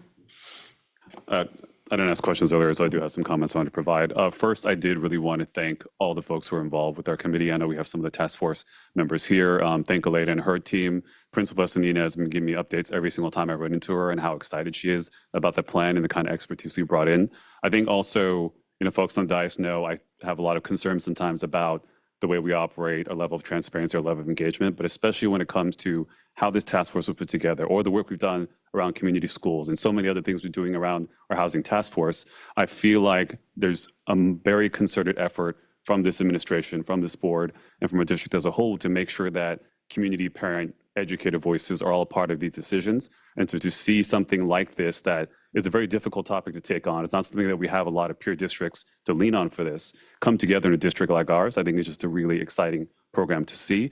And I did want to echo some of the comments that the speakers made earlier and also the staff recommendations in the presentation. As a College Park parent myself, I know that we're facing a lot of transitions, one of which we're going to talk about shortly, but we're moving sites, we're changing principals, we have a new Mandarin plan, having the appropriate staffing, professional development, and a TOSA to ensure that we have the alignment and the training to make sure everything moves forward, I think is going to be very important. And then just one last comment I want to make. You know, I grew up in a district in Southern California that had attempted to do something like this, and it faced a massive backlash of people concerned about basically making xenophobic comments about that kind of investment. And so again, I've said this many times, I'm very proud to be part of a district that recognizes and celebrates our diversity, that understands that multilingualism is an advantage and not a threat. And it's the fact that we are putting our resources and time and our community and so much effort into making sure we build out a viable, strong, meaningful, robust program is something that I think is just a great sign of our district and the direction that we're headed. And President Brooks, if I can follow up with just a few remarks. I think sometimes watching the course of a whole year worth of school board meetings and thinking about the different times throughout the year where big presentations are made and big celebrations take place, it can just be a lot. You can sort of forget. I mean, it hasn't been that long, but you forget what we were celebrating in January and February because, you know, tonight's review of the Mandarin Master Plan, it's a major thing. It's really going to change the education that 500 kids get every single year in the school district. But tonight we also had a group of students from Beresford Elementary School come up, and it's just the sweetest little neighborhood elementary school you ever saw, and you can just skip around when you're there, and it's lovely, and it's absolutely nothing like College Park. If a parent from College Park went to Beresford and watched the kids learning at Beresford, they would say, oh, this is really lovely, but I want my child to get a dual immersion program at College Park. And the same is true of Beresford families who would go to College Park and be wowed to see kids learning in two languages, but say, no, I like Beresford a lot. And I think that's a really hard thing for other communities to achieve. And it's something that happens every single year here. Our schools are all really, really different. And the schools also change. You know, College Park today is not the same school that it was 7 years ago. And those demographics change and the families we serve change. Some of our teachers, hopefully they'll make it to 27 years, not just 17 years. So we hope they don't change very much. But some of these families that have been with us a really long time, they'll say, oh yeah, I've been at the school 14 years and I've seen the transformation happen. And we are on the doorstep of a new transformation. So much of what was remarked upon tonight about support for the master plan, I think we have some really good opportunities ahead of us to bring on support for TOSAs and really to facilitate the key components of the plan. One of the requirements of the plan being implemented and succeeding is having a really strong leader. And, you know, she's not here tonight, but the current principal, Anjanette Estanina, is just a phenomenal human being and a total advocate for kids. She's transitioning into a new role with us next year, and we're happy for her, and it's really great for her. And when you lose a really strong leader like Anjanette, you know that you allow yourself a moment to think, oh man, what a bummer, we're not going to have her. But through an interview process, we were able to find a new principal. She's here tonight. This is the easy part of her night because she just had back to school night at College Park. She literally drove from there to come here. But I want to give Betty a few minutes to come up and introduce yourself to the board and talk a little bit about yourself. I didn't know I was going to speak, so it's just going to come from the heart. First of all, I'm really excited to be here with everyone tonight. My name is Betty Chung. Can you hear me? My name is Betty Chung, and I am absolutely honored and privileged to be the new principal of College Park next year. A little bit about myself. I've been in education for a little over a decade, and whether I was a teacher or a coach or an admin, my actions and my driving force was really rooted on the core belief that every child deserves a high quality education with each and every child deserves a high quality education with the equitable supports and equitable access that meets them where they're at so that they can thrive and become the best versions of themselves. With that being said, I just want to continue that vision that I have for myself and have for the schools that I lead by working and supporting teachers and engaging the community and families and working with you all in the district to make this a reality. And I look forward to building on the great work that's already existing here for the next school year. So thank you, everyone.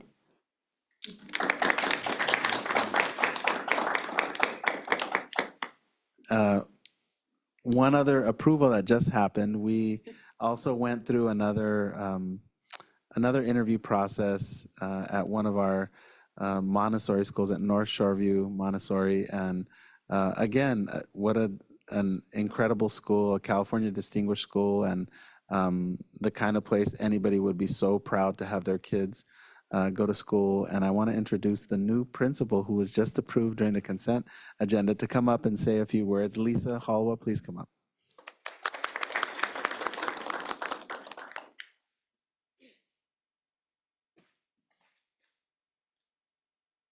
Thank you. I too was not exactly prepared to speak tonight, but I'm super excited to be here. I'm also somebody who's been in education for about 15 years now. I've always been a Montessori teacher.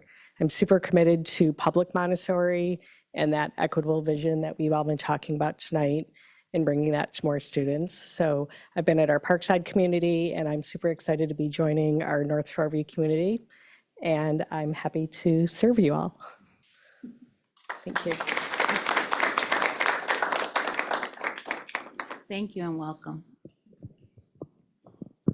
We're going to now move to item 5B, and this is an item where we have to open public hearing. The purpose of this hearing is to provide an opportunity for the public to comment on the proposed San Mateo-Foster City School District 2025-2026 Local Control Accountability Plan. That's our LCAP. By state requirement, the board must hold a public hearing and then receive information for discussion on the LCAP. Then the board will take action to approve the 2025-2026 LCAP at the next board meeting on June 26, 2025. I will now open the hearing. It is 7:44. Okay, thank you. David Chambliss, Assistant Superintendent for Ed Services. It's my privilege to kick off LCAP season for the board and for the community. Just to provide a couple of framing comments before diving into the LCAP itself. The LCAP, of course, most importantly in our district, is an expression of our strategic plan. So it provides us another opportunity to communicate to our community, our priorities around achievement, equity, and wellness. And most importantly, it's a place where we connect those strategies to specific dollars. So it's an important moment of transparency where we can tell our district, what are the things we're funding and what are the actions we're hoping they'll support. It's also an important way that we communicate to our state, specifically the California Department of Ed, what our plan is as a district. And in that respect, the state requires us to, in particular in the LCAP, dive into the equity questions around how are we particularly supporting our unduplicated students. This would be our English learners, our students from families that are struggling economically, our foster youth, and our homeless youth.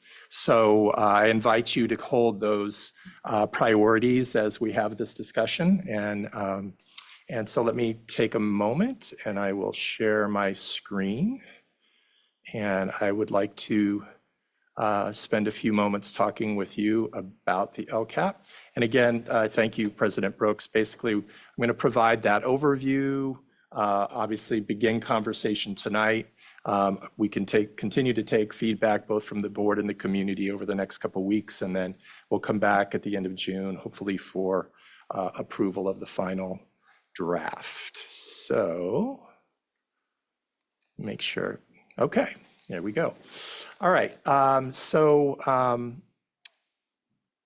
The LCAP begins with an overview of the budget for parents, and it provides us kind of, like the pies, right? It gives us a sense of what's the various slices of funding that are available. And then it quickly turns to the plan itself. And I'm going to skip through and just kind of hit the major portions. It is a long, meaty document. Some of us love to spend hours poring over it. I welcome you to engage with it in whatever fashion works best for you.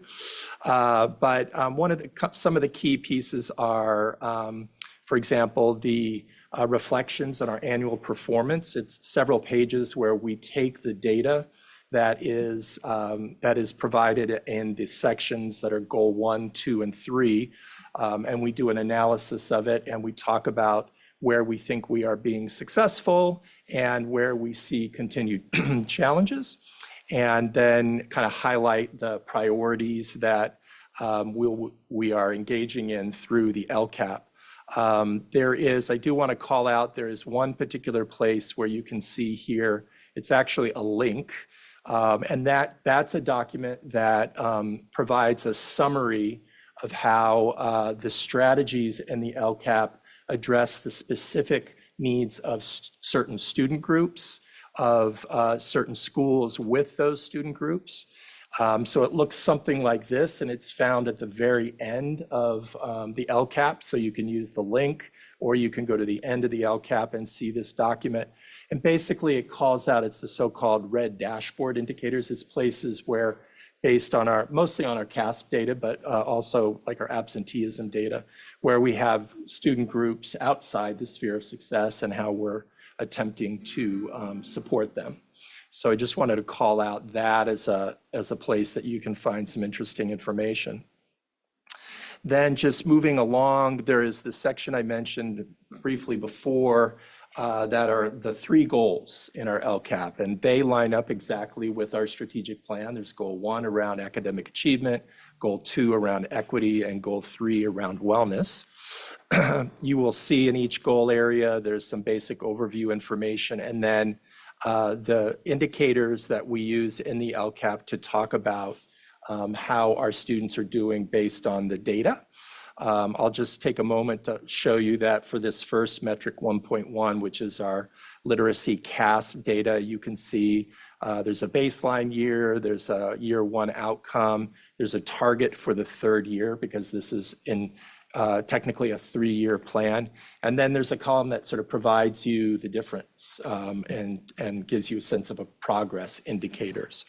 So welcome you spending time looking at that data.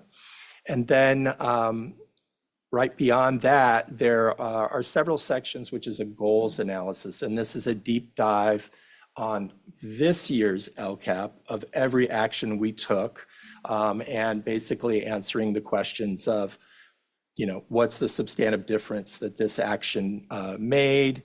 Was there any change in how you implemented the action from what you planned the action to be? Any differences in actual expenditures that you associated with that action? And then also, the question of effectiveness or ineffectiveness. Again, a lot of detail. Welcome you to spend time looking at it. It is a place where you can get a lot of perspective on the many things that we do in the district that are captured here in the LCAP. And then finally is in this goal section is then the recommended actions for 25-26. So some of them, in fact, many of them are carryovers from the prior year. There's a few cases where we've basically sunsetted an action because we accomplished what we set out to do, or we were able to shift the action to a regular part of our district operations and didn't need to be calling it out separately. So that leads us to, so there's goal 1, which again, it focuses on academics. There's goal 2, which focuses on equity. And there's goal 3, which focuses on wellness. They're organized in the same way as the in all three ways, with the data up front, with the analysis of 24-25, and then the recommended actions for 25-26. And then finally, there's a couple of sections here which call out kind of the equity goals of the LCAP. We indicate the actions that in particular are meant to increase or improve services for unduplicated students, and so they're kind of called out. It's not necessarily new information, but it distills out of the three goal areas the actions that particularly will move the bar around our equity goals. And then there is finally several sections that are about the money that summarize, in this case, all of the different actions we're recommending for next year and the funding associated with those. And there's sort of different breakdowns of that funding. So let me pause there, invite any questions and any discussion. Thank you. Thank you. Do we have any board questions?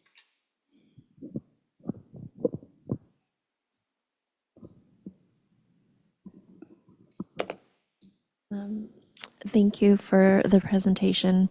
I wanted to talk a little bit about the chronic absenteeism. I know that, potentially due to things happening at the federal level, we're seeing just overall, I think increases across the district of absenteeism, whether it's chronic or not. But obviously, like if absentee goes up, so does chronic absenteeism. And then, but our data says that, or it says that most key student groups have approximately 2 to 3% drop in their chronic absenteeism rate compared to last year. But I'm just wondering, like, what, if you could talk a little bit about the strategies that we're implementing to try to address those issues where, it looks like there's a couple of schools where it's a big, where it's an issue. And I think some of it has to do with just overall, socioeconomic factors and other factors that are just related to the circumstances of the families and not necessarily fully within our control, right? But if you could talk a little bit about the strategies that we're implementing or what other strategies are being considered for that, that would be great. Sure. So appreciate you, bringing this up. Yes, we are making progress over the last several years in bringing chronic absenteeism down. But if you look at the rate compared to particularly pre-pandemic, it's much higher than, and so it's an ongoing challenge. There's a variety of strategies that I think begin to get at this question, and I would be happy also to defer to my colleague, Dr. Rubalcaba. Let me just say, some of it at first is just the systems within the school. We call them the student study teams or the care teams that pull the data. We now have a chronic absenteeism report. We've had it now for about a year and a half that is live on a daily basis. It constantly is updating. So our sites can see immediately what's going on and which students and work. So part of it is getting the data in front of, in the sense that a student is rising to the level of chronic absenteeism. So getting those systems in place, and I know our student services team has been working on that. I also think that it's the work we're doing, for example, around the community schools that wouldn't necessarily on the surface say, oh, that's going to change chronic absenteeism, but actually, I think it's going to have a profound effect on it because it engages our families. It provides after-school opportunities that are fun and engaging, and it's a draw to bring kids into school. And then third, I think, there's a narrative we have now about school that if you get a cough, you should stay home because of the pandemic, and we're still living that narrative.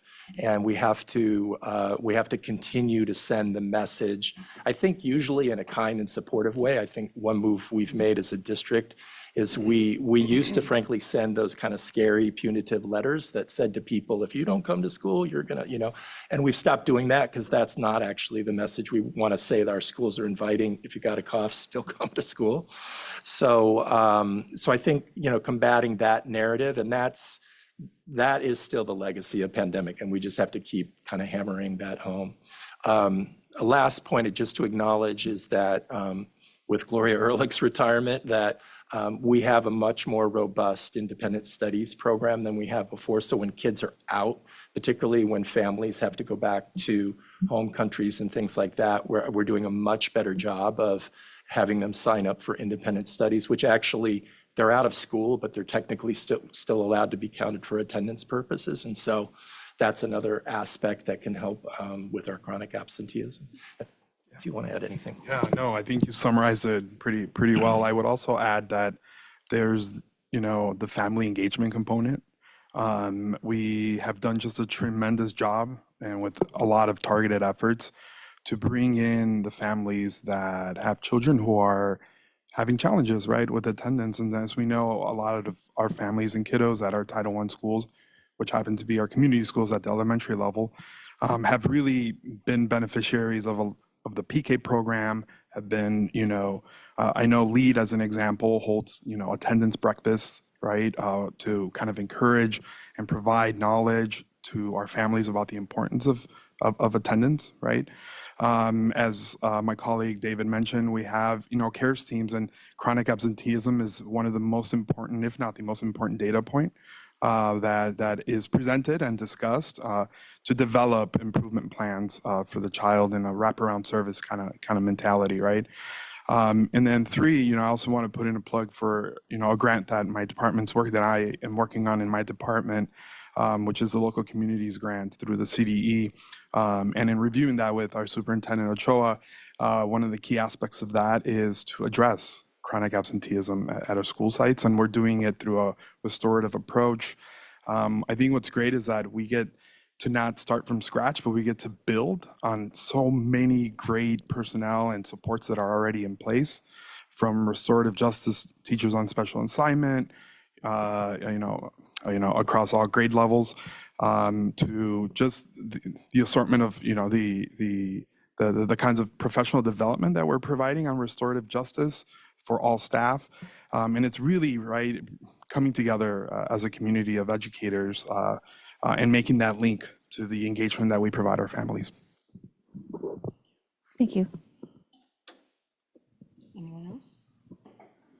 I just have 2 quick follow-up questions. I did want to clarify, I think, David, you said that certain goals, as we meet them, may roll off of the matrix or, essentially become kind of practice as usual. Is there an easy way for us to see, I guess, year over year, which of those benchmarks we've essentially hit or we, aren't listing or identifying or calling out in LCAP proposal anymore? Yeah, and just to be clear, the LCAP actions within the goals, and so I say that to draw your attention. You can, if you go through the LCAP, you will see certain actions where it says, basically we've sunsetted this action. So there's no funding associated with it, and it's labeled right there. It's only a handful, but a good example, we called out early on with our strategic plan, a focus on equity measures, both of academic achievement and social emotional learning. Well, they're so embedded now in all of our reporting that it didn't seem necessary to continue to call those actions out because we've essentially accomplished those, and at least in the reporting sense. Obviously, we have to do the actual equity work, but the Most identifying of it. Yes, but it's been integrated into the way we already address these issues. And then specifically, I think I talked about this previously, item, I believe it's 110 on the algebra enrollment. I see that the second bullet is percent of 8th graders completing algebra with a C or better, and I know that's in progress for this year. I was curious, is there any other type of external objective metric we're using to ensure that there is proficiency moving on to high school on that topic? I understand that we're kind of using grades as one of the benchmarks, but I know for other topics we have, external validation, we have other proficiency exams. Is there anything else that we use to confirm that all of our students graduating are ready for the next level in terms of high school? I mean, we have obviously our internal district interim assessments, right? So the common formative assessment we do specifically for algebra. So that's the first. And then we obviously, we look at the CASP assessment as well. Those are the two main ones. I guess I know CASP is listed elsewhere as one of our benchmarks. Is there a reason it's not part of the Algebra 1 benchmark? Just a choice in terms of, proliferation of data, how many indicators do you want, trying to be a little bit economical with that. We felt it wouldn't help to include it, and we call it out separately anyway, so. And one of the changes that's happened in the last decade is a shift during the No Child Left Behind years of course-specific assessments, where you could have ninth graders and one ninth grader's taking a geometry exam, one ninth grader's taking an algebra exam, and one ninth grader's taking an algebra 2 exam at the same school. And now the state implements a grade level associated exam. So if you're in 8th grade, you're going to take the 8th grade math assessment. And if you're in 7th grade, you're going to take the 7th grade math assessment, whether or not that's the quote unquote the course that you're taking. And so I think we haven't pursued an external non-curriculum based assessment for algebra. I think as a follow-up, we could provide some data on how well our students, because we actually have that relationship with our high school district, and it's not perfect because some kids either move out or go to privates, but to be able to show their success beyond 8th grade would actually be a pretty interesting thing to look at now going into our end of our 3rd year in that program. One thing I will mention too, with the LCAP, specifically because we're talking assessment results and things of that nature, is one of the real misalignments at the state level is the requirement to adopt this plan at a time where we don't have data related to the current year. And so David and I were furiously looking at our very initial CASP results. We have about 65% of our student test score results are in, but we're missing, a lot of data, so it's really not fair to look at it yet. But we could have used it a month and a half ago or 2 months ago, and then we could have had that be part of this plan. And it actually won't be ready to evaluate fully until the beginning to middle of August, which by then we have an LCAP. And so you're sort of trying to tag it in arrears, oh, this was the goal, we thought we did it, but here we are now with this new percentage. And that makes it a little bit hard. I understand why from a funding standpoint, because we're doing budget adoption, but in terms of our assessing, it does make it really a different kind of conversation because it's not aligned in that way. Agreed. And I saw that we have some placeholder percentages in others here because we're operating on incomplete information. And I do want to echo what the superintendent just said. I know several trustees have discussed this as well, but given the close relationship we do have with San Mateo Union High School District, to the extent that we are able to track our students as they move on and to identify any other potential issues that we may need to address or any other shortcomings, I do think that'd be helpful and just another way to kind of strengthen that continuity we talked about with the Mandarin plan, but a lot of the other work that we do. So appreciate that thought as always. I just wanted to echo that. I've asked before about communicating with the high school and getting data, the high school district. I think math is one, algebra is one of them. Foreign language, where we have kids taking 2 years of Spanish in middle school. Are they actually ready for Spanish 2 in high school or Mandarin or whatever the language is? So I think there's a couple different areas we can look at in that terms of that data. Thank you for the presentation, by the way, David. I always like reading this LCAP. It kind of gives me a nice picture of what the district, who we are, and who are our students, and what are our goals.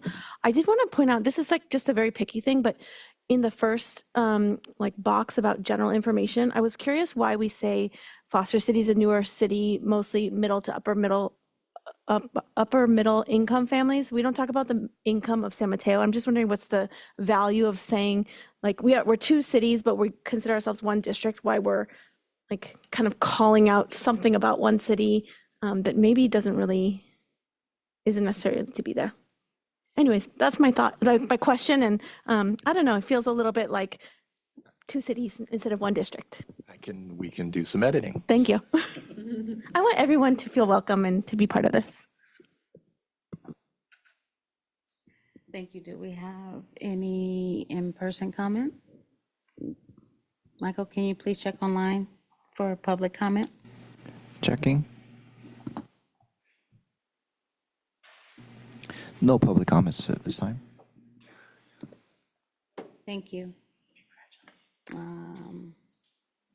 We don't vote on this. This is for next meeting, and we just close the hearing, right? Okay.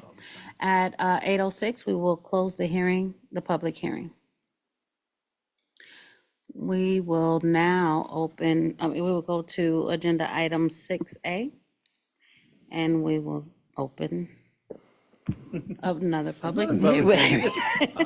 This is an opportunity for the public to comment on the proposed San Mateo-Foster City School District budget for the 2025-2026 school year, followed by public comment. The budget adoption draft will be presented next on the agenda for information. I will hand it over to business. Thank you very much, everybody. I wanted to start by, again, thanking Blanca and the business team for their incredible work.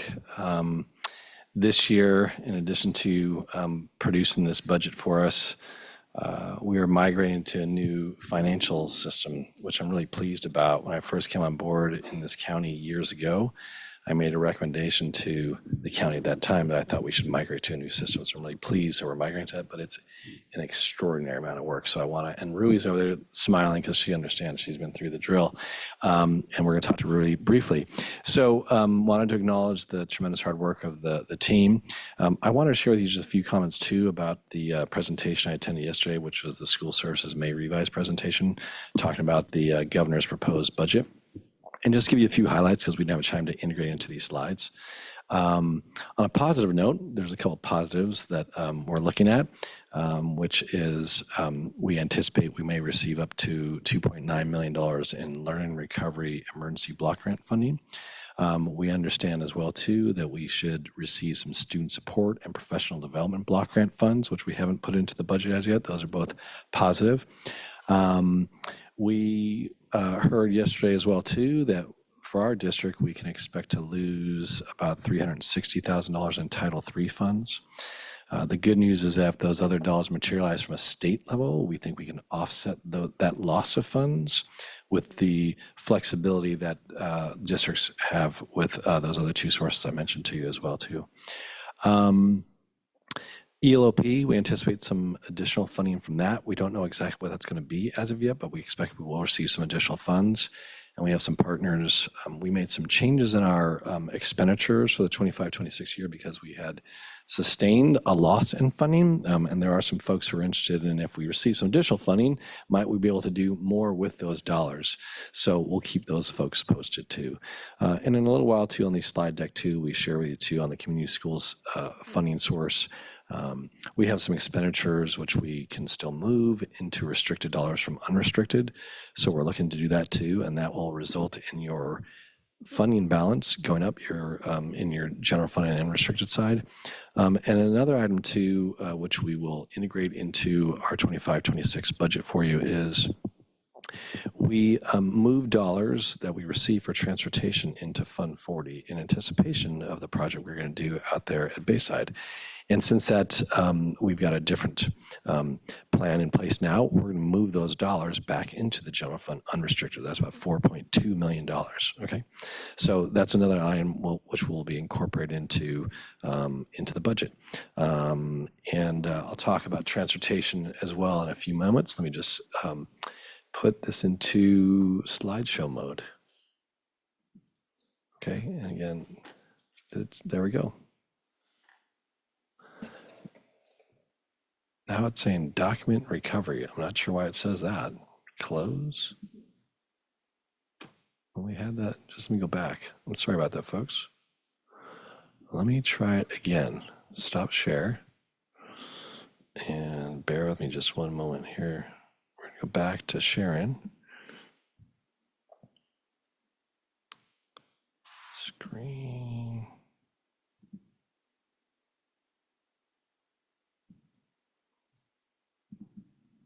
PowerPoint. It's there. No? Huh. There we go. Sorry, I did slideshow start from beginning, and it's not cooperating. So I'm going to go back and do it another way. Okay. So here we give you kind of the budget and the cycle where we're at in the cycle, where this is the adopted budget. We're seeing a draft of it this evening. We highlighted for you, in addition to the narrative, we gave you several pages of the narrative. We've just highlighted some budget highlights for you here too. We capture what the COLAs are looking like. Again, as of yesterday, that 2.43 is going to go down to 2.3. These are state numbers. Property taxes, we've built in growth at 4% for 25-26. And when we looked at historically what our district averages are over a longer period of time, we've put into here a 5% number for the out years. And we can make changes to that as we move forward, but we've got built into the growth model for the out years, 26, 27, 27, and 28 at 5%. Our averages are higher than that over the past 20-year period of time. So we slid this up a little bit from 4% to 5%. And so I want to highlight that for you.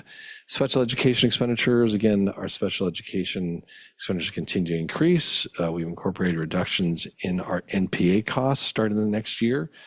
These reductions will continue into year 2 and 3 in our multi-year projections, okay? Community school funding, again, I talked about this a moment or two ago. We anticipate being able to move and realign some of our expenditures on the unrestricted side into restricted sources on the community schools funding model. Parcel tax planning, again, just as a reminder, what we were doing in our parcel tax, we're actually deficit spending, but it's totally fine. We have a reserve, but in the out years, 26, 27, we're going to need to make sure we make some modifications, adjustment expenditures to align with the funding, okay? And we're doing planning for when that parcel tax expires at the end of 27, 28. So just so we have it on the radar. We've included planning costs for when our Measure V parcel tax expires in 28 and to begin preparations for the election process to renew the expiring parcel tax. Okay, so we've built a placeholder in for the renewal and the costs associated with the election. The next item here is expansion of TK. Tomorrow there is a hearing. The mandated cost claim hearing is at 10 o'clock tomorrow morning. I'll be dialing in. I'll keep you posted on what we hear. But basic aid districts don't receive funding for TK, although the state budget talked about funding for TK. We don't receive that. We're hopeful that the outreach we did and the petitioning we did results in us seeing some funding. So that'll be a positive influence on what our reserves are for our multi-year planning, okay? And then we just kind of walk you through, as we've done in the past, budget assumptions. These are high level and read through all of these, but you're familiar with this format. We've got integrated into here. We anticipate some reductions in administrative expenditures in 25, 26. And we expect we'll experience some decline in enrollment, so we'll make some adjustments to staffing associated with declining enrollment. So that's a small number built into the multi-year projections. We've got other things in here like stepping column and what the STRS and PERS rates are, health and welfare rates. Those are all pretty boilerplate for us. And again, the property tax growth, we put 4% and 5% into the model based on a long-term history of what the district has typically seen. Okay, and this is also too what the values are for the parcel taxes, et cetera. Okay, this is adopted budget general fund projection at a glance, high-level revenues and expenditures, what our ending fund balances are, and from both an unrestricted and a restricted perspective, what our total ending fund balance is. And then let me go to the next slide here. This is, again, a summary of adopted budget general fund revenues, what that aggregate number looks like for us. In terms of LCFF sources, federal and state, we've adjusted the federal revenues by the loss of the Title III funding. And I think there's some speculation too that the current administration is only 120 days into their administration, so we might see further decreases. We're not exactly sure what those might be, but just we're cautious of that. We've got a high level here for you, adopted budget general fund expenditures, what the breakdown of those different dollars are, okay, the total expenditures. And then we've got for you here an adopted budget general fund multi-year projections combined. And then we have also for you too in the next slide, we have the general fund unrestricted fund balance projection for that multi-year. And when I look back at the adopted budget for 24-25, The multi-year projections in the ending fund balances actually for 25, 26 and the out years are higher than what we used when we adopted the budget for the current year, 24, 25. Okay. Again, here, adopted budget, other funds, a high-level summary of revenues and expenditures, what the ending balances are for those funds. And then this last slide really just talks about kind of next steps in the process, right? So that's really a high-level summary for you. And when we bring back the budget for you for adoption in June, if there's been a budget adopted at the state level, we'll try and integrate that into it. It's a timing issue for us, right? The other thing just to share with you too is as we go through, we have a very conservative practice in the district in terms of modeling expenditures. We have for several years, and my experience has been in I hate to tell you my 640th board meeting tonight, 26 years, but each of those years I've experienced when we close the books, there's always a few dollars that come back onto the balance sheet for us. I expect that'll happen again for us when we put together this model for you. Okay, so that's a quick summary for you of the budget. And it looks positive for us, even though there's some challenges at the federal level and at the state level too. Okay, so a quick summary for you. And again, this is not an action item, this is just information for you tonight. So I'm happy to answer any questions you might have. Thank you for this high-level presentation. Sure. Appreciate it. Mm-hmm. Hi. Hey, Allison. Just one question. Yeah. Do you mind explaining a little bit more about the 25-26 deficit of 10 million and how we get from 10 million to the next year, a much smaller 700,000, and then in a year and after that? Blanca's on with us too, and she can articulate on a lot greater detail. But Thanks, it's a Blanca. combination of a couple different factors, Allison. There's some revenue growth. There's some one-time dollars are being spent down, as we've done in the past, and there's some expenditure reductions which we've integrated into the process as well too. I mentioned some of those, like Superintendent. We talked about some reductions in some administrative expenditures. We expect some reductions in some of our NPA expenses as well too. We're working with our transportation organizations too. We've got a small reduction built in. I think that'll be even greater. And so we've got some property tax growth built into there as well. So that's a high level. Blanca, I don't know if you want to add anything just to my high level recap, since you were really involved in all the little details. Good evening, Board and Superintendent Ochoa. Yes, I apologize. My camera is not working properly, but I'm hoping you can hear me okay. Yeah, we can hear you, Blanca. Okay. Yes, no, our 25-26 fiscal year also includes some of our reallocation of restricted staffing into unrestricted, like our TK paras and assumptions of losing the learning recovery funding, which actually we estimate is going to be fully spent. But with the new learning recovery funding, we expect that we'll be able to shift some of those staffing back to restricted dollars.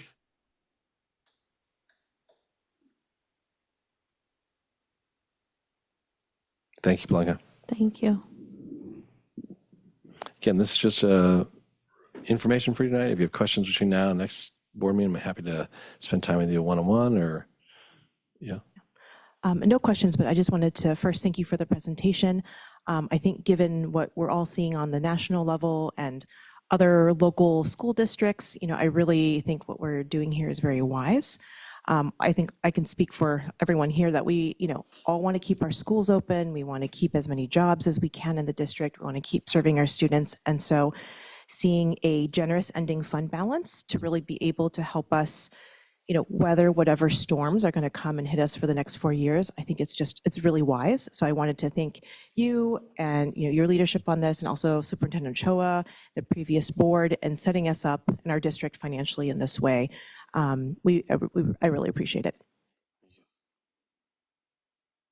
Superintendent, you want to say anything? You good? Okay. Are we ready to move on to the next item? Yes. Yeah? Okay. I will jump on here.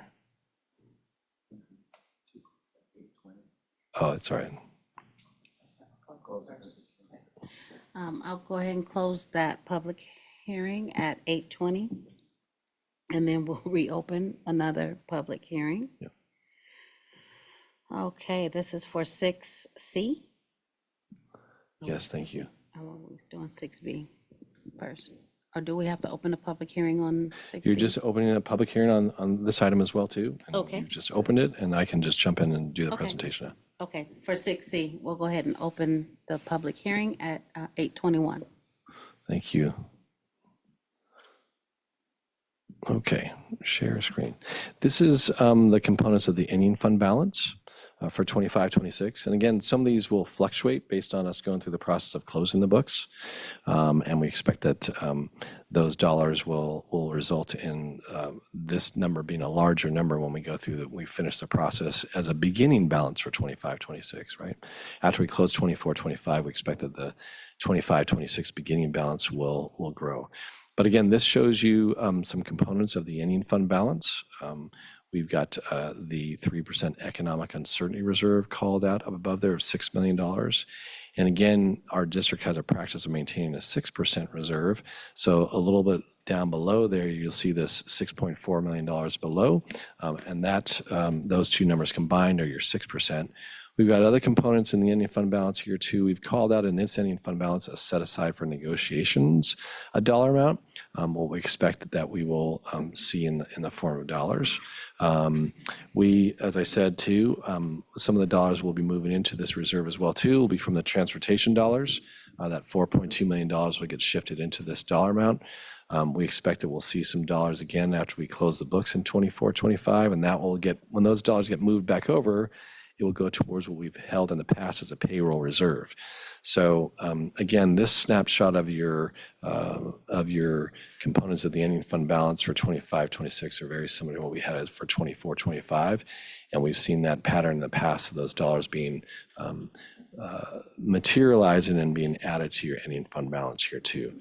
Okay, so we've got reserve for vacation payout, reserve for payroll of $1 million, a set aside for election costs, and then reserve set aside for negotiations costs in 25-26. And we've got the $6 million down below, which is another 3%. And then that $1 million was a special reserve fund for other than capital outlay projects. And that's, Blanca's got that set aside as a reserve for economic uncertainties in addition to your 6%. That's another value that goes towards that. So those numbers combined add up to that $16 million, and that $6 million above that gets you to the $22 million assigned and unassigned ending fund balances for 25-26. Okay. Okay. So again, this is just an information item for you. At the next board meeting, we'll be taking action on it, and part of the overall process for the budget. This hearing at 8:23. And we will move to item 6D. Okay. Oh, that's, I just shared that with you. 60 is what we just went through right now. Was the let me just see, receive information, find access. Just On 60, I had a quick question on, and it's applies to the other one too, but the set aside for negotiations, that's like payroll increases. Exactly. So then the next year, that's already built into the salaries? It is built in, yeah. We Okay. called it this because all the things in the SACS report had all been done, so we had to call it out Okay. this way else. In the future years, those dollars are built into your out years Okay, already. cool. Yeah? Thank you. Okay. Thank you so much.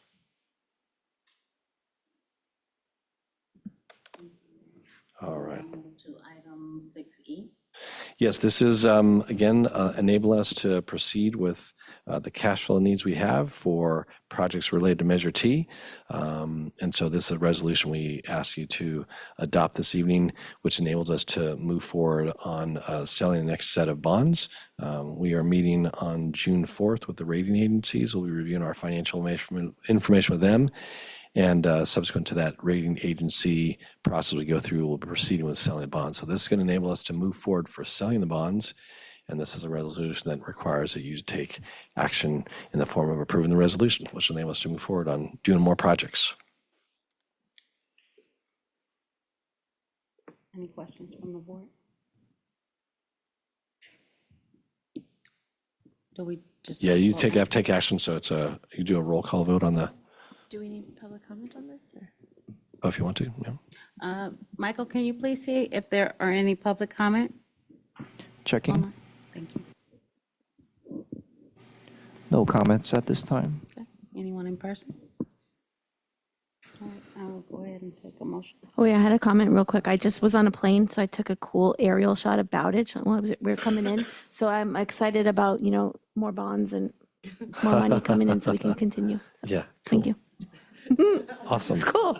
Yeah, that's fun. Drive by, it's wild. No, driving by is cool, but seeing from above, the gym is so tall and the roof is on there. I mean, I wish we could fly over all the schools. I know there's like drones and stuff, but Yeah. Trustee Ho? Oh, you want to vote yes? Oh, Yeah. You want to vote yes? Yes. Trustee Tran? Yes. Trustee Proctor? yes. Trustee Kim? Yes. And I vote yes. Thank you so much.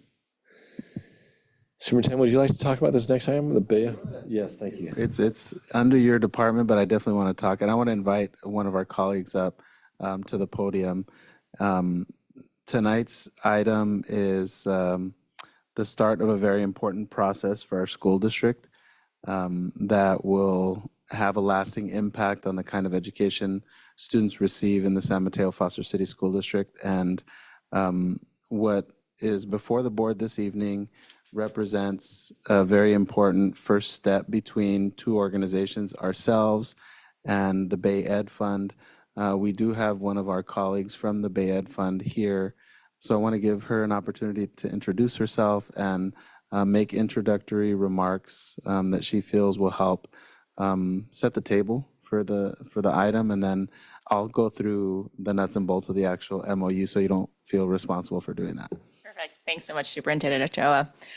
Good evening, trustees. My name is Rui Bao. I've spent most of my career in public education, most recently as the CBO at neighboring Belmont Redwood Shore School District. Doing Patrick's job, so I'm sure you were missing all that just now.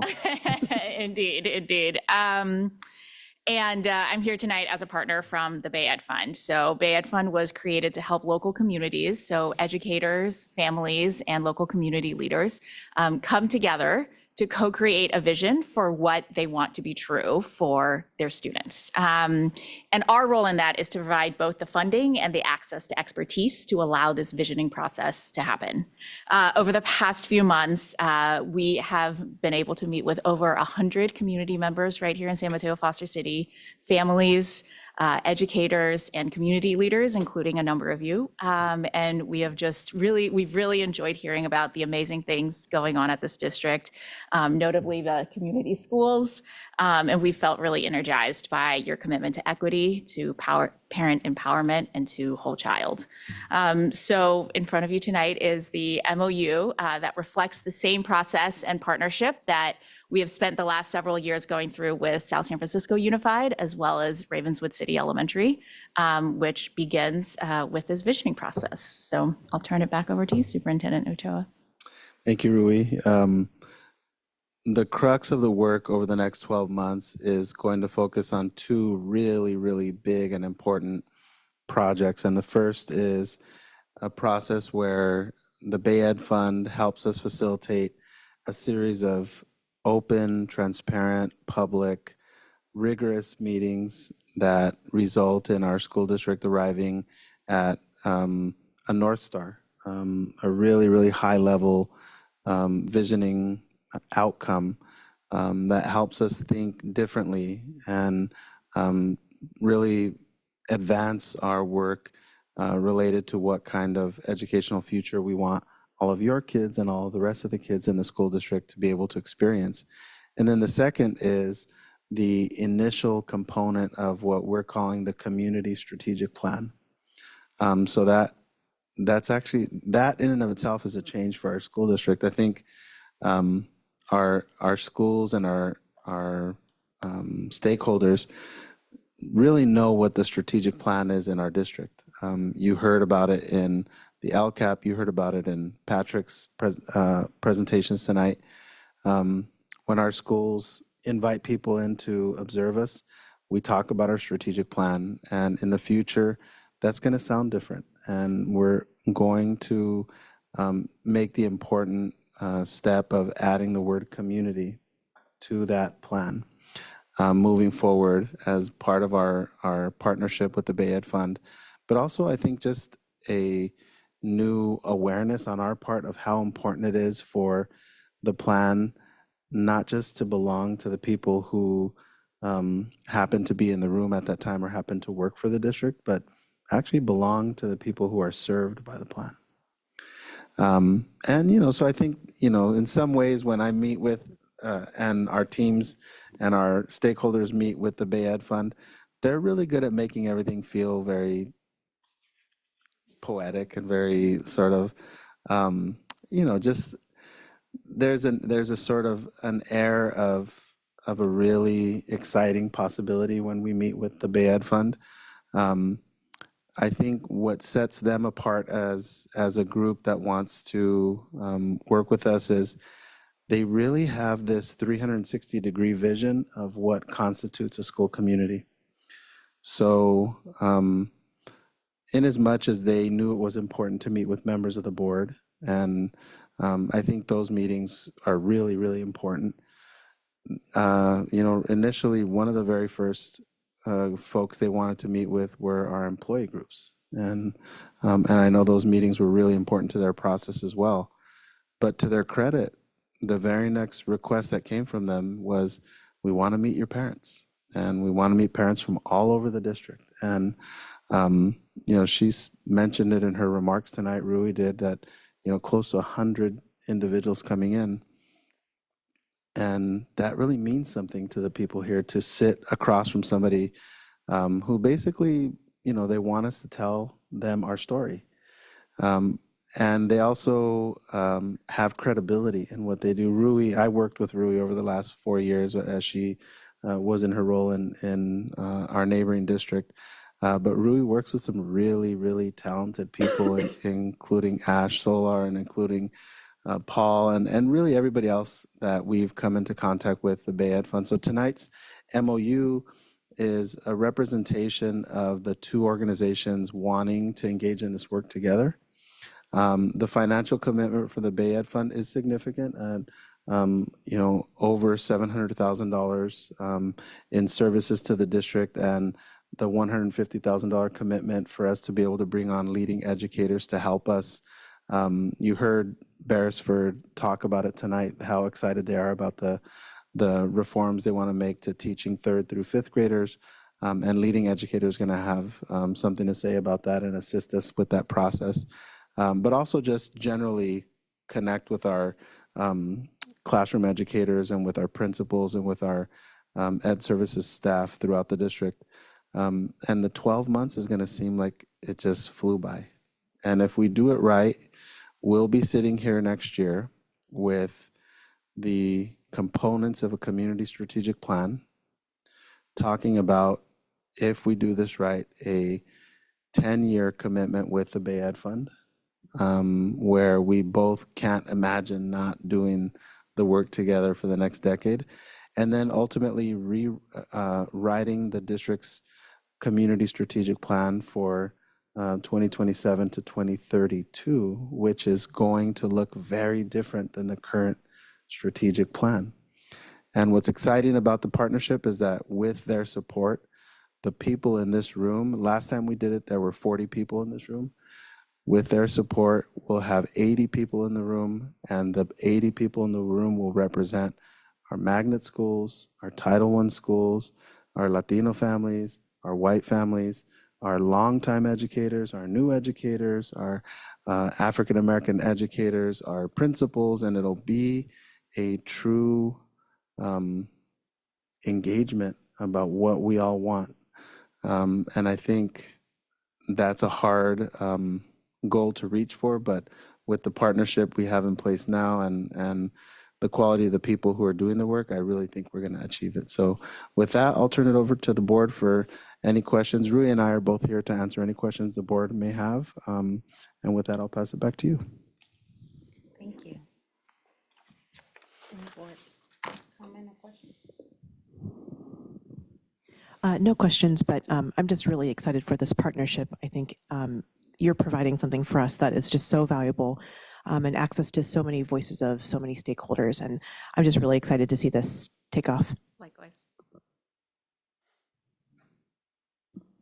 Just a quick question and comment. And I just want to reiterate what Trustee Host said. I think many of us have had a chance to have these conversations. We understand that with these resources, I think as Superintendent alluded to, we're able to build out our strategic plan in an even more inclusive and large scale way and have a much grander vision moving forward. And we've already seen the incredible results we've achieved with the prior 5-year plan we had. And so to be able to take that several steps further now with the support of a fund like yours would be hugely helpful. I did have just a clarification.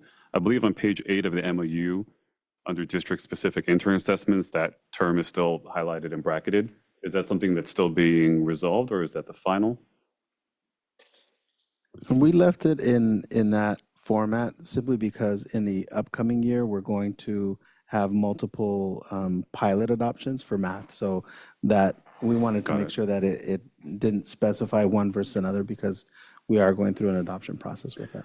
And then I see there's a large section, obviously, given sensitivities around our student data and the transfer and use agreements. Is the intention to track cohorts, individuals, both? Both. Okay. Yeah. And the reason I bring that up is I see that we've done a good job of breaking out whether or not they are socioeconomically disadvantaged or have any type of disability status, race, gender.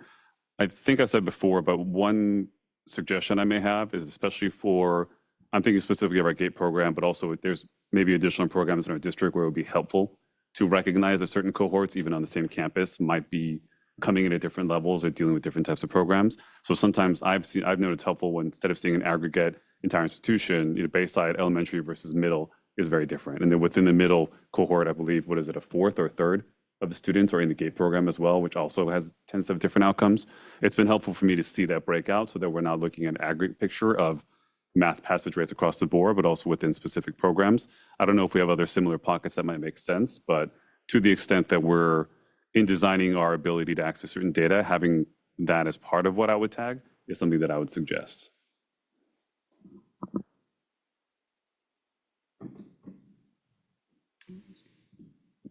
Thank you so much. I just really appreciate the thoughtfulness that I've just noticed so far from having meetings with members of the team. And I really think that this is, it's really exciting. And I also want to shout out former trustee Shar Watkins for making the introduction and kind of setting us off on this path, though. Yeah, thank you so much for being here.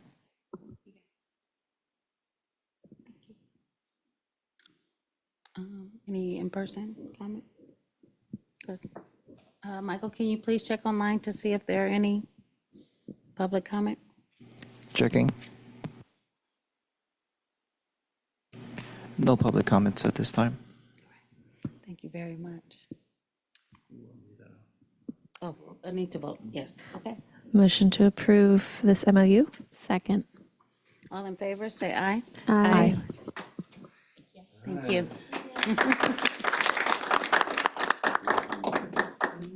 Take a break, yeah. Can we take a 5-minute, please?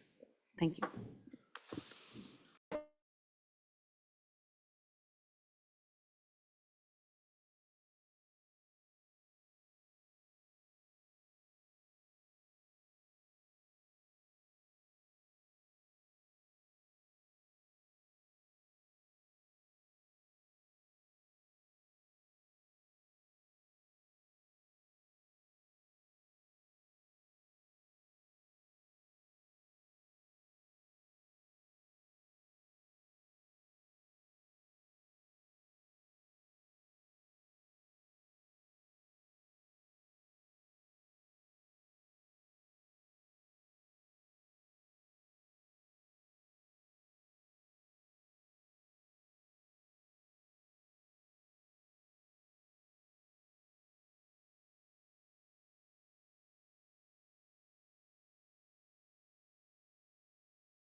Thank you, everyone, for your patience. We will move to item 7A, Human Resources. Thank you, President Brooks. Good evening, everyone. Again, the item is approval of AB 1200, public disclosure of collective bargaining unit agreement with the San Mateo Elementary Teachers Association. And just a very brief explanation of this item is that before the approval of any collective bargaining agreement, a school district is required to disclose costs associated with the provisions of the agreement. Those costs are included in what's attached in the agenda, the AB 1200 public disclosure document. These documents have been approved by our County Office of Ed, and tonight we are asking for your approval of AB 1200 documents. Any questions? Any questions? No? Any in-person question, comment? Michael, can you please check online for any in-person, online comment? Checking. No public comments. Thank you. All right, I'll take a vote. Motion to approve. Second. All in favor, say aye. Aye. Okay, we'll move to 7B. Okay, the approval of our tentative agreement with SMETA. And this evening, I'm very pleased to report that on May 1st, the San Mateo Elementary Teachers Association and the San Mateo-Foster City School District reached a tentative agreement on a 3-year successor contract for the years 2025 to 2028. The TA was ratified by SMETA members this week. I do want to say on behalf of the school district and of our negotiations team, we want to acknowledge and thank SMETA, their negotiations team, for really what was mutual trust and respect at the table the entire time through. It was just a very productive and just a real positive negotiations. And I want to credit Kathy and Lisa Fahey, who stepped away a little while back, but I think she's watching online, for their work on that. And just wanted to really say thank you for a real collaborative effort on both sides. So thank you so much. And so, yeah, it's with great pleasure that we bring the tentative agreement forward, and we ask for your approval. Thank you. Any questions or comments? Just wanted to make a comment. I hear the words trust, collaborative, positive, and, in my experience with a lot of, with other public school districts, this is not always the case. So I just wanted to appreciate the efforts on both sides to really have a harmonious and great relationship that's, built in trust and communication. It really, it makes everyone's lives better. Thank you. Yeah, I'll just echo that. I also just want to thank everyone for their hard work on this. I was looking over at Kathy to make sure she was like nodding her head while you were talking and just to like confirm stories here, and she was. So, thank SMETA and the district for all your work on this. I know negotiations can get a little tough sometimes, and when we like center what's best for the kids and what's best for everyone, I think it's a win situation. So thank you for everything.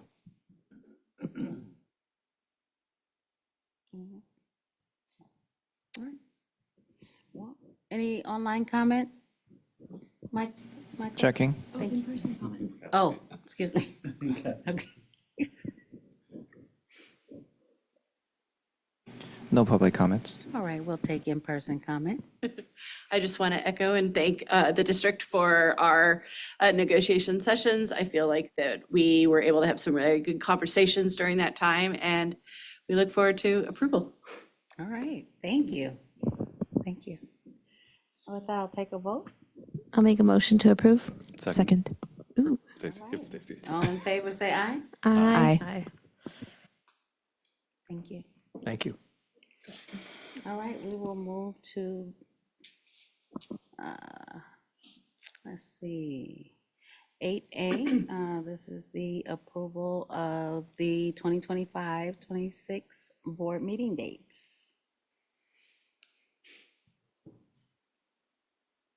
I mean, my calendar is probably like, Well, if I don't have any we'll just put them on the Yeah, calendar. all right, we're gonna put them on the calendar. Go ahead, I'll take a Actually, vote. I do have a quick question. So I see in our study sessions that our second one is going to be focused on AI. I know that's one of the issues that I've asked for previously. I was just curious, do we have a sense of what angle we're tackling that from? Because I know, for example, at the CSBA conference, we talked about it in terms of identifying AI usage among students who might be using it both for learning, but also potentially for academically dishonest purposes. We've talked about how it could be used possibly for teacher prep or support. And so I know there's a lot of different, that phrase, can be used in 100 different ways in education setting. I wasn't sure if there's been any discussion yet in terms of how we're going to frame that topic for the purpose of that study session. And that can be an ongoing conversation. I was just curious kind of when it was put on the list, did we have a sense of how we wanted to unpack it? It is a bit different because we're a K-8 district.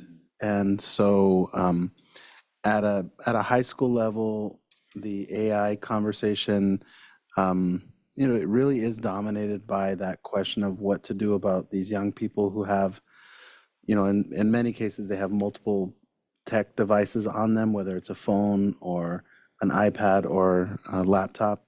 And access to AI tools is really ubiquitous for kids that age. I think, especially because the vast majority of the students in our district are not at that age and don't have that kind of access. Ours will lean more heavily towards the teacher utilization side, and we'll be able to devote some time to those middle school age students and what the introduction of AI tools might be like for them. So I think, to use statistics, it might be like a 75% focus on the adult component of AI, and then that 25% would be the middle school students. That's great. And I would note, my fifth grader has used ChatGPT. It's going to become more and more ubiquitous in these student settings. And I'm thinking about if we had those tools, when we were that age, and you could write a book report by just prompting the AI, it does set up a lot of potential challenges down the line. And so it might be not so much how it's used in the classroom, but how we kind of shift our assessments and others to make sure that we're actually capturing student learning and not reading something that was generated by essentially one of these sites. And so I think that can be a long conversation down the line, but I am glad it's something that we are going to be addressing, because at that last convention we went to, school boards across the country, but especially in California, I know this is a very hot topic, and about being ahead of the curve and having policies in place and being clear about what is and isn't appropriate usage, I think is something that would be great for us to outline as a whole. Yeah, along those lines, I actually saw someone made like a Tumblr post or something about how to avoid use of AI, and it was just like a picture of a blue book. So, just putting it out there, we may want to. Yeah. So. So funny. Buddy, I was watching the show. Our kids don't even know what the encyclopedias are, so we're just what we're doing here. Okay. Oh, I'll take a vote for this item. Motion to approve the 2025-2026 board meeting dates. Second. All in favor, say aye. Aye. Aye. Thank you. And 8A, we will be discussing updates on weekend access. And I think we do have our Director of Facilities ready for us. Brian, Dr. Heyman, you're up. All right. Hi, everyone.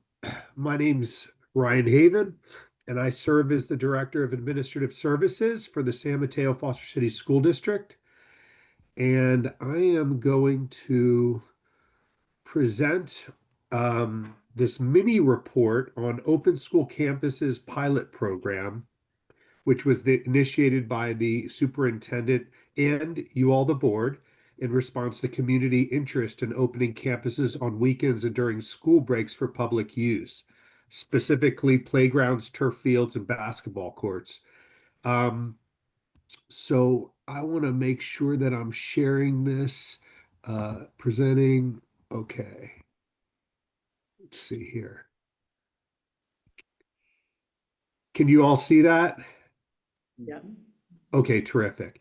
So the program we just started, and we began it in mid-March, so about 8-9 weeks ago. and it has continued through this past weekend. And it will remain in place through the end of the school year. And Dr. Haven, yes. sorry to interrupt you, but there's an issue with your presentation. Oh, There's a dialogue box. An audience window dialogue box. There you go. Now we Thank can you. see it. is that better? Yes. Okay, sorry about that. So it began in mid-March and it'll continue through, and it's continued through this past weekend, and it will remain in place through the end of the school year. Depending on board direction, we could potentially extend it into the summer and next school year. And so this brief presentation summarizes what we've experienced, observed, and gathered over the last 8 to 9 weeks. There's 3 schools that are participating currently are College Park, Sunny Bray, and Abbott. And College Park, so we have a weekend monitor, and I'll just sort of paint the picture for you, who opens up College Park first and then heads south and then opens up Sunny Bray at 9:30 and then opens Abbott at 10. So that's every Saturday and Sunday. And then our weekend monitor bases themselves at Abbott, where our new gym is also open. And this monitor remains at the gym throughout the day, closes at 4, then proceeds to close Sunny Bray at 4:30 and College Park at 5. And as you can see, in terms of attendance observations, Sunny Bray has had the highest turnout, averaging about 25 visitors per day, not all at once, but throughout the day. College Park has averaged roughly 20 visitors, and Abbott saw around 12, with about 3 to 8 in the gym and 5 to 10 using the outdoor facilities. So again, Sunny Bray is clearly the most well attended. Community members often wanted to stay there later. And at College Park, most users appeared to be adults, likely teachers playing pickleball, which I know is taking over our nation. Avid Gym saw limited use and served more as an experiment. So we've just had a few people there. General observations was overall reception has been positive, although turnout was modest. Principals noticed that the communications were clear and that they were involved in the process and in the planning. And areas of concern, as we'll talk about, dogs on campus, some litter, some parties, and some noise from soccer games. But the benefits, as you can imagine, they offer a great opportunity for families and for the neighbors to connect. They offer opportunities for exercise and recreation through the open playgrounds, fields, and courts, and it's a safe place for such activity.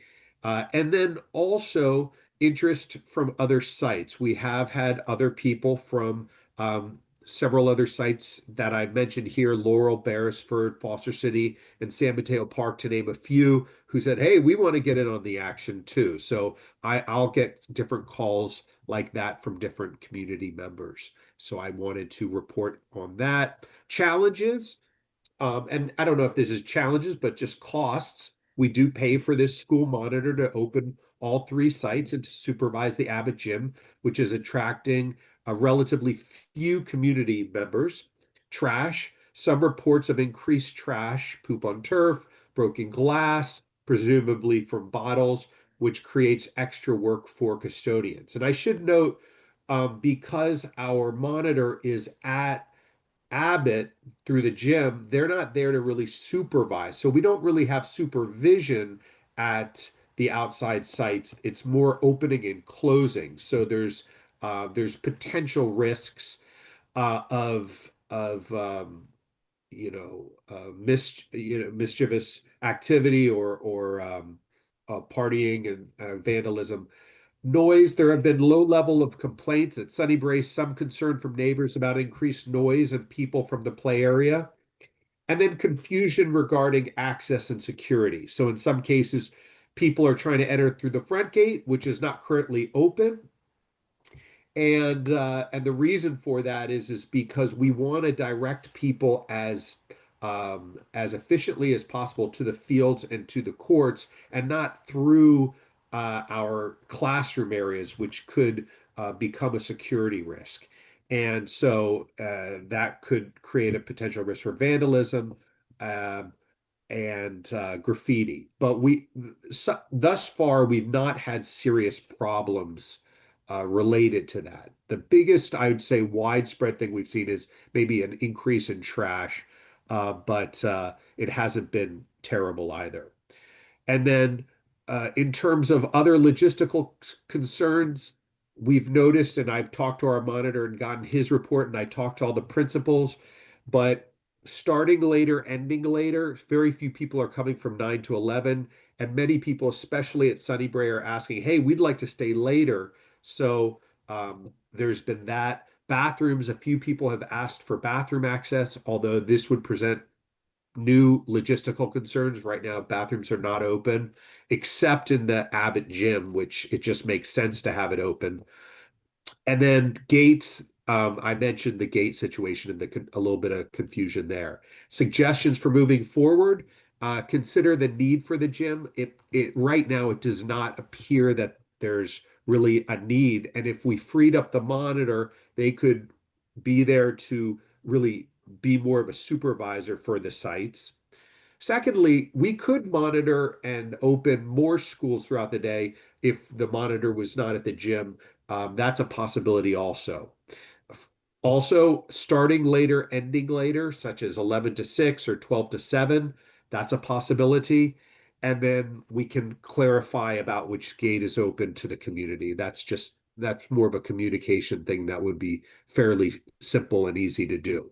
So that concludes my mini presentation. I'm going to stop sharing, but I'm happy to answer any questions that you might have.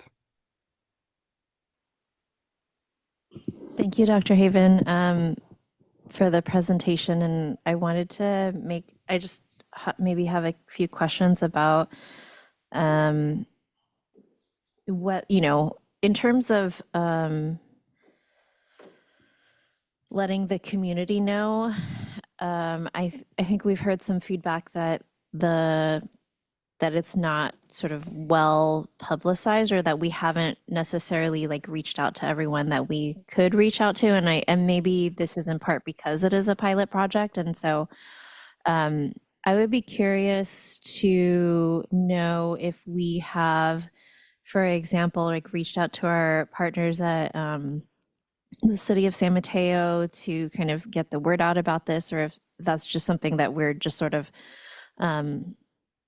letting the information trickle out, because I think that there's still a lot of people who live in the community directly surrounding those neighborhoods who don't necessarily know that this is available. And I wonder if we could potentially see more people using, for example, the Abbott gym, if we did more of a concerted effort to publicize the information. Yeah, and I certainly want to open this if Superintendent Ochoa wants to jump in. Right now, you're absolutely right. We've sort of targeted the communication to the school community. So the main communication that has come out, at least, and we've coordinated with Director Perez and their team, and as well as through the school site about what's been happening. There is absolutely the potential to do much more widespread communication to the city, to the community, to the neighborhoods. And I agree with you that would probably increase, having been a former teen who loved basketball, I'm sure that could increase the interest in opening a gym for basketball or that sort of thing. So it sort of just depends on what the interest is from the board and kind of who our target group is. So. Thank you. I mean, I'll hold some of my comments, but and let some other trustees ask questions if they would like to. I had a couple questions, just really quickly. Is there some like unofficial school openings happening? Because I drive by Foster City Elementary School every day, weekday and weeknights or weekends, and there's people constantly playing there. I am very close to a 14-year-old and friends that go to Audubon and Brewer Island all weekend long.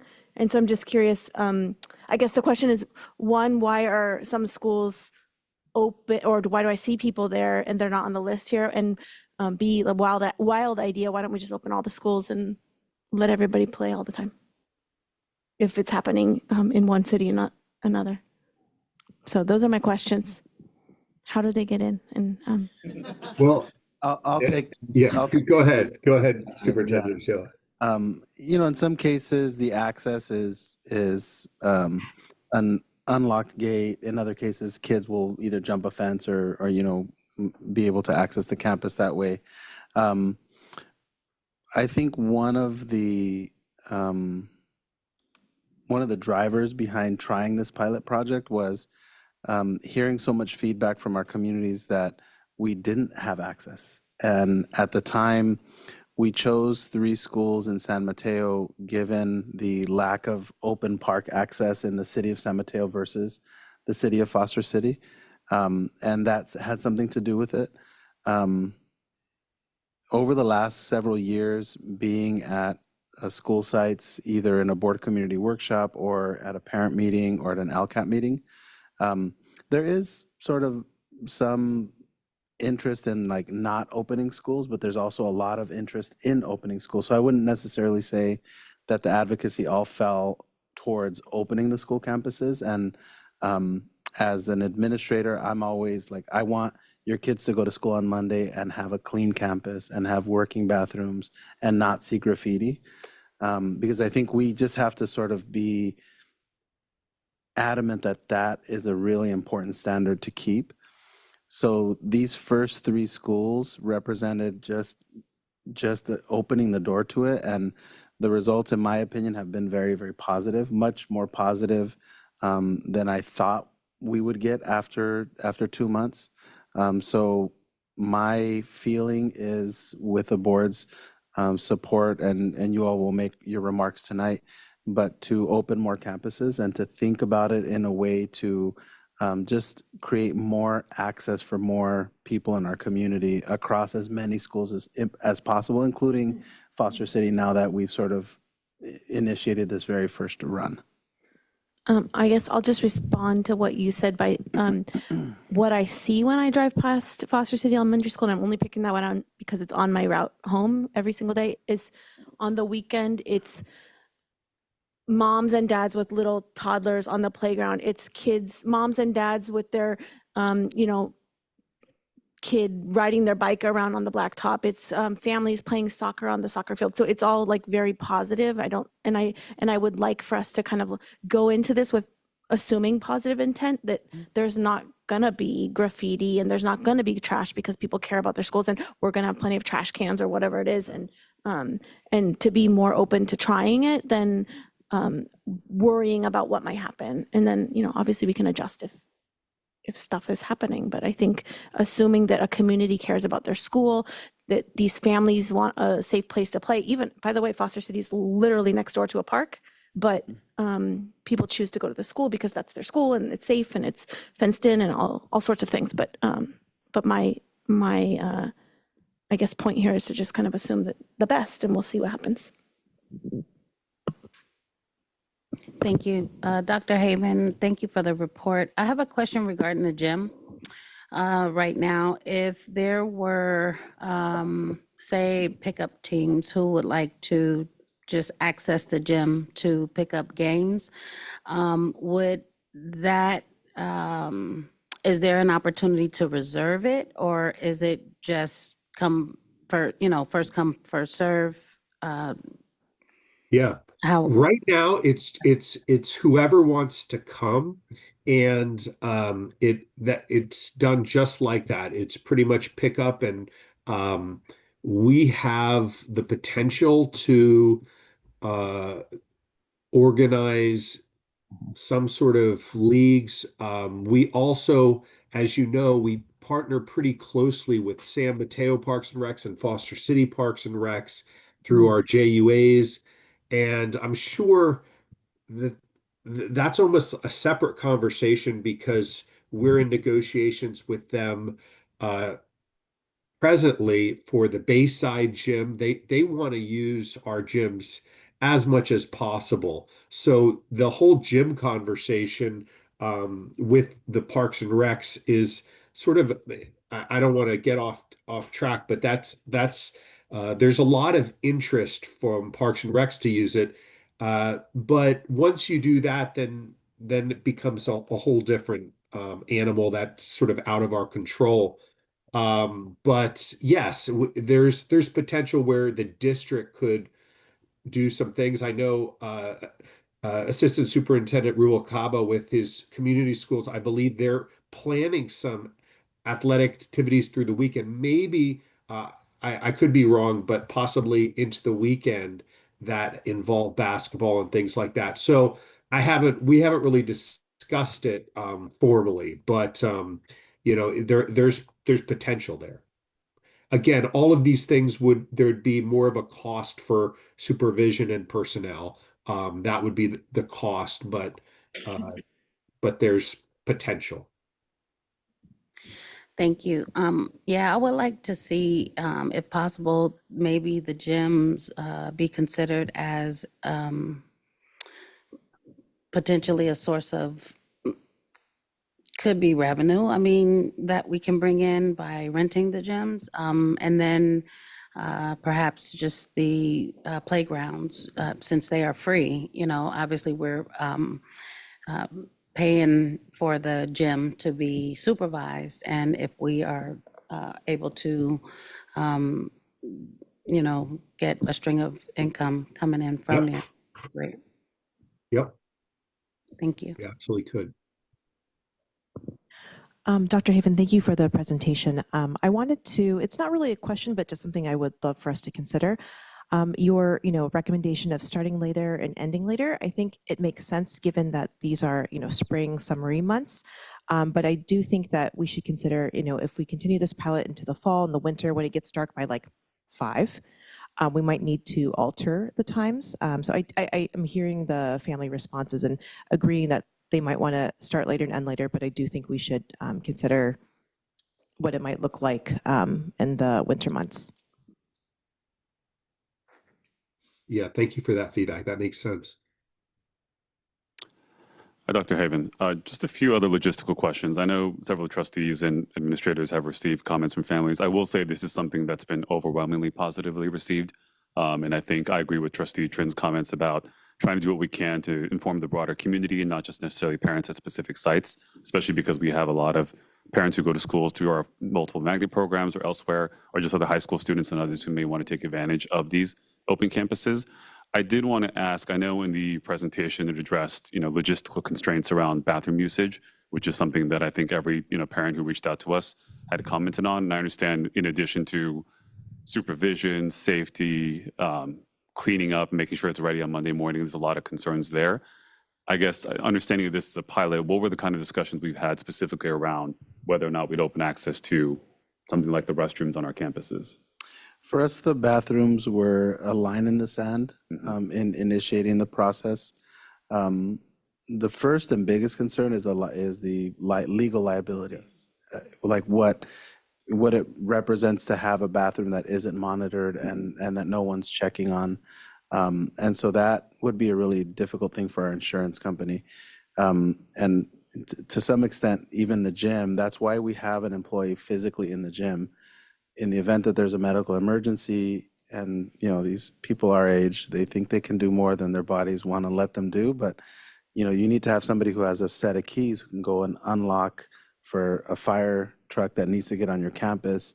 So that's where, when you start to open facilities, there's just an increase in legal liability that would then preclude us from opening more sites, or from, we're almost directing the resources that way as opposed to creating more access. As a father of 5, I would say, we're going to go potty before we leave the house. And yes, we all have that one who says, well, I need to go now. And we just got here 2 minutes ago. So I'm like, I get it. I know it's really hard to make that work every single time.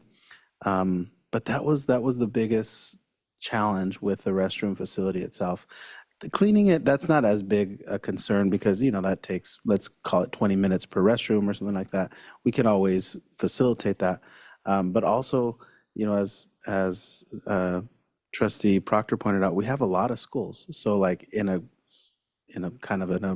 really awesome scenario, we open 16 schools or 18 schools, just depending on how many we can facilitate. Yeah. And we get them open, but then that's, you're going to increase your costs there as well. And as you know, we have a lot of responsibilities in the district. So that's something we need to sort of think about and plan for.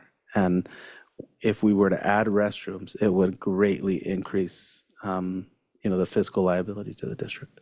I think that makes sense. And I think another comment we received was specifically around communicating summer hours of access or holiday hours. And I think that speaks more to a broader point. Understanding we're only in the pilot stage at the moment, but having some kind of central space where we can provide that kind of open, and if we do change our hours later, as you suggested, Dr. Haven, finding some way to communicate that to the broader community so folks aren't finding out on a sign when they walk up and bring their kids over to our school. But I did want to echo something earlier. I agree with Trustee Proctor. I think that, and Trustee Chen has been advocating for this for a long time, I think opening up our campuses is just an amazing thing to do. We've touted all the beautiful spaces we've created, the kind of public good that these sites can provide. I respectfully disagree with Trustee Proctor that I have any faith in folks to always respect our school properties. And so I think my concern is understanding that the cost situation that we're in is very sensitive. I do want to expand access as much as we can, but to the extent that we publicize codes of conduct or expectations, to the extent that we've made it clear that if we keep finding dog poop on our fields, if we keep finding food tossed by our fences, if we encounter vandalism repeatedly, we may have to withdraw or revoke these privileges. And to the extent that we can communicate to our community partners and those who access these spaces that we are counting on them to help enforce those expectations and to be there, because we won't be able to provide staff at every single site to monitor that behavior. I do want to make sure that's expressed somehow up front to the extent that we can. And maybe, again, if there is a central page that lists out the rules, expectations, availability, a reservation system, if we ever have one, that might help resolve that issue.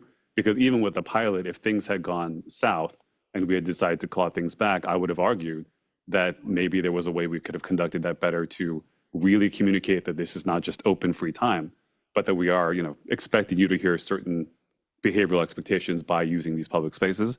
Again, this is a harder problem to solve, especially without the resources or budget. But I am curious to see, knowing that this is a common practice among our neighboring school districts, how they've been able to essentially self-monitor and self-address some of these issues to the extent possible. There will still be an inconsiderate dog walker. There will still be an occasional teenager or someone else who may cause some issues. But I do want to know if there's a way, without taking on significant budgetary constraints, that we can essentially expand spaces without then seeing our cleaning and maintenance costs rise in parallel. Well, I don't know why you had to call out teenagers. I guess you don't have any yet. But I have a soon-to-be teenager. I would say that I think that, my kids play baseball, right? And so a lot of times we'll go to a baseball field and they'll kind of like list out like, these are just kids or whatever. I'm thinking if you put up a sign that says this is a school and the kids come here, they're going to be here on, Monday morning kind of thing, like, please respect our spaces. I think people will be a little bit more respectful. I don't really, I would ask, I guess, where I see people on campuses in Foster City, what's been the issues? Because those who were not part of the pilot program, they're literally maybe people climbing over the fence and getting in. Definitely teenagers are there because I know they are. What kind of problems have they caused? And if it's really nothing or minor, then maybe it's not as big of a deal as what we're worried about. Just to give a sample of a situation that actually does pertain to Foster City Elementary, and that is really big, beautiful field, and that school has really nice facilities and spaces for kids to play on, just different structures and things like that. But we had a family go out and hold a barbecue on our turf field, and they used a small grill that was so hot that it burned the field, and so we had to go in and replace the field, and there was no way for us to determine who the family was, or like we didn't have that part of it. But when staff showed up on Monday, it was a bummer to be like, you're really not going to have a barbecue on this field. Like, there's asphalt 20 feet away. So, and that's the exception to the rule. The 90% of the families go and they play, and they hula hoop and they jump rope and things like that, or play pickleball. But those are the kind of situations where I think we just like some sort of messaging that says, hey, remember 560 kids come to school here, with some pictures of kids using the something to sort of indicate some messaging around, just help us keep this place clean. And actually, our teenagers, in as much as they, in certain areas, they can sort of get excited and horseplay and make a big mess, they'll actually help us keep the place clean too. So I think there's some opportunities to get some student leaders around some initiatives where they come and help us with this kind of a weekend program. And it would be a really fun way to get students involved in their own local neighborhoods and saying, hey, I'm part of this group, the green team, whatever the branding is for the school. And we show up on Sundays and we do a check around the campus and make sure it's clean for the following Monday. And teenagers are really good about like volunteering to do that kind of thing. Yeah. Yes, I'll withdraw my earlier comments about teens in particular.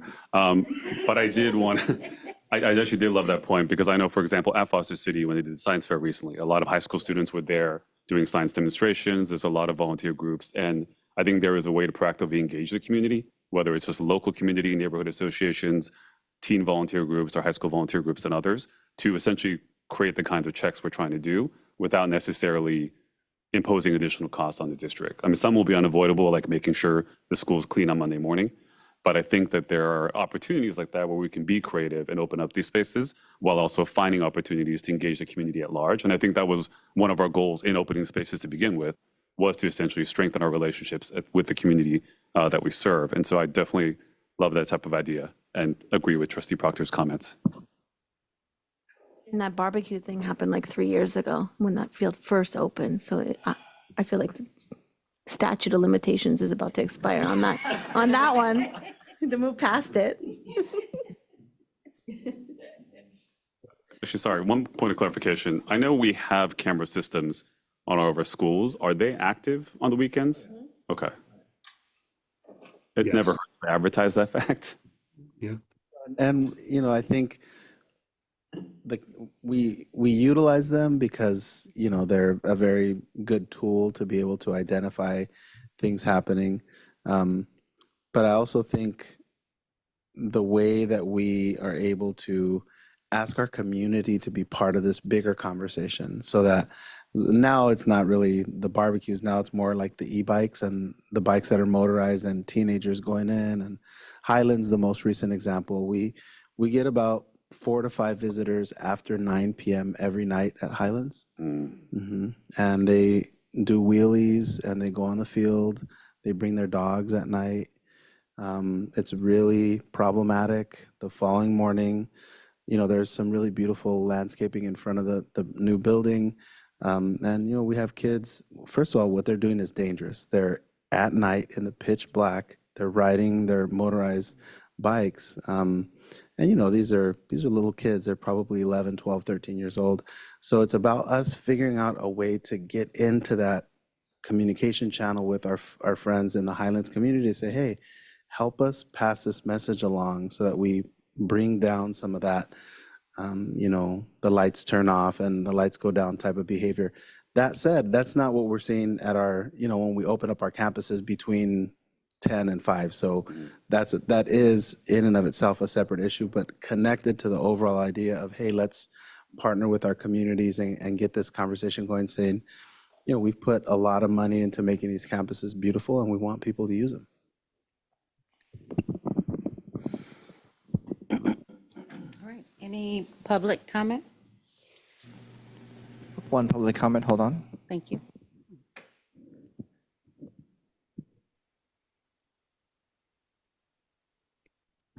Okay, Pablo.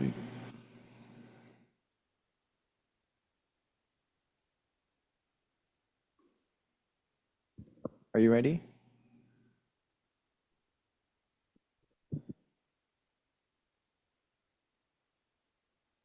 Michael, we can't hear. If Can you hear there's- me? Yes, now I can. Great. Thank you for having this meeting and holding this space and having this agenda item to discuss. I want to share a quick testimonial. I'm Pablo Quintanilla. I'm a parent of 2 kids. I live on Magnolia Drive, which is close to Sunny Brae, and yet my kids go to Fiesta Gardens just a few blocks away. And I wanted to just share how much we've benefited from this program over the last 4 weeks. And so what started with a couple families who really wanted to just get together and have a space to play soccer on Sundays has really grown to about 12 or 13 families, each bringing 2, 3, sometimes 4 people. And so even in looking at the stats from that great presentation shared just a few minutes ago, I think that actually undercounts the number of people that are actually using this. Just at Sunny Brae, I think last weekend we were there from 9:30 to 11, and we probably had 22 or 25 people. And the weekend before, that was probably 3 times that. And so this is great news in the sense that I think people are using it and are really benefiting from it. And maybe the benefits that I see are sort of like 2 or 3-fold. One is, so some community members, there are issues with morbidity and poor health and so forth. And so this is a great way to encourage parents and families in a multi-generational way to really spend time together and exercise, build community, build trust, et cetera, et cetera. Do I still have a little time, or am I? About 1 minute. Oh, 40. okay, great. Sorry, I wasn't sure how long. Maybe a couple of other thoughts that we're thinking with this group of parents is we really try to do our best to leave this place better than what we found it. And so I'm really sad, and it's unfortunate to hear that at other sites, like there has been a problem with trash, but maybe a mitigation for that could be to but both with like really good signage, as it's already been mentioned, to really remember that this is a community asset and a gem to really take care of. I think we can do things like setting up buckets with those pickers, as you might see at Coyote Point or other places, really encouraging people to sort of pick up behind after themselves. That's one option. And so I just want to end by saying that I really appreciate this program exists. We're taking advantage of it. We're building community. We're really trying to also encourage a muscle of health on a regular basis every Sunday, and look forward to this program continuing. Thank you. Thank you. Michael, are there any other public comment online? No public comments at this time. I thought of a comment I wanted to make. Yes, when we're talking about supervision and different possibilities and ideas, something that just popped up as we were all talking. There are a number of schools that require parent volunteer hours. And so I think it would be, and a lot of parents have shared, over time that, usually the opportunities are during the school day, that they conflict with parents who have working schedules. So to have, potentially parents sign up to, volunteer to, help supervise their schools and can feed into kind of existing programs already that exist at schools. Thank you. Another comment I wanted to make was that we had a couple of people email us, I think particularly from the Fiesta Gardens community, and they had some really great suggestions. I understand, some of the reasons why we cannot make all of those suggestions happen, but I think some of the suggestions that I really appreciated were, requests for multilingual signage, where that isn't currently being implemented. And then I'd be curious to kind of look at a map of our district of where students live or like where they're clustered. Particularly, for example, Hillsdale Gardens, where there's a lot of kids, I think, in addition to North Central, and then just trying to think through if we're going to prioritize certain locations, like maybe looking to see where we have the most school-aged children or middle schoolers, and then like having that be part of the conversation. But definitely, I really appreciate this program. I know specifically at Sunny Bray, and it's at least when I've gone, it's been pretty well attended. And although I think where possible, we should open the gates close to where there is parking.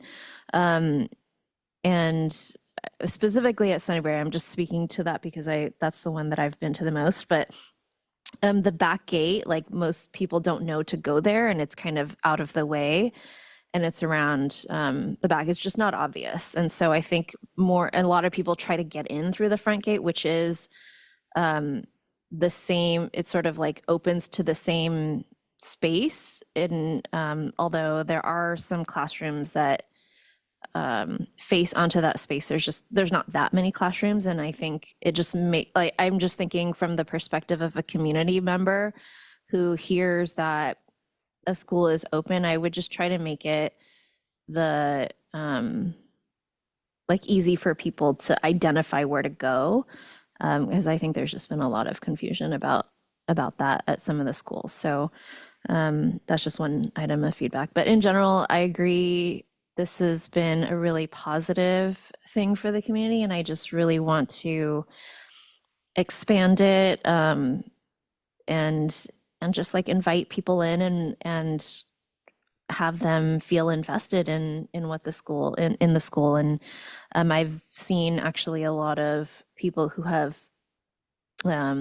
really young kids, like toddlers, really appreciate it because it is, fully enclosed. They can't like get out into the street. So that's, I think, a big selling point is that there's like more room for them to run, and there's there's playground equipment, but it's where the parents can readily supervise. So I appreciate all the work that that this team has been doing to facilitate this, and thank you very much. Thank you. All right. Thank you, Mr. Haven. My pleasure. All right, we will move to item 9, board member requests for future agenda items. I would like to request that we prioritize TOSA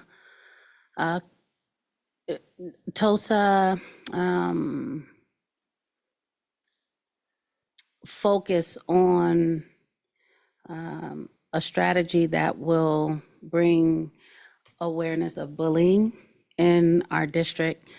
There's been 2 recent very young student suicides that has occurred as a result of bullying, not in our district, but in our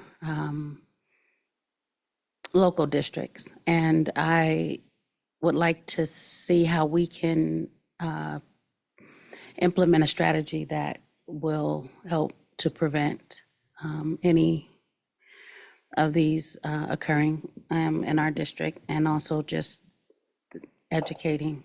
So.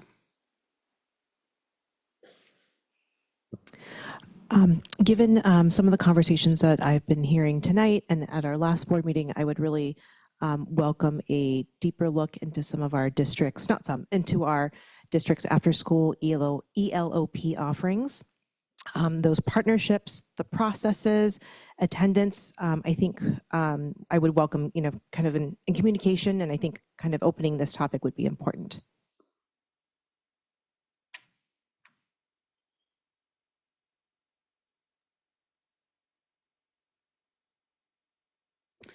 Thank you.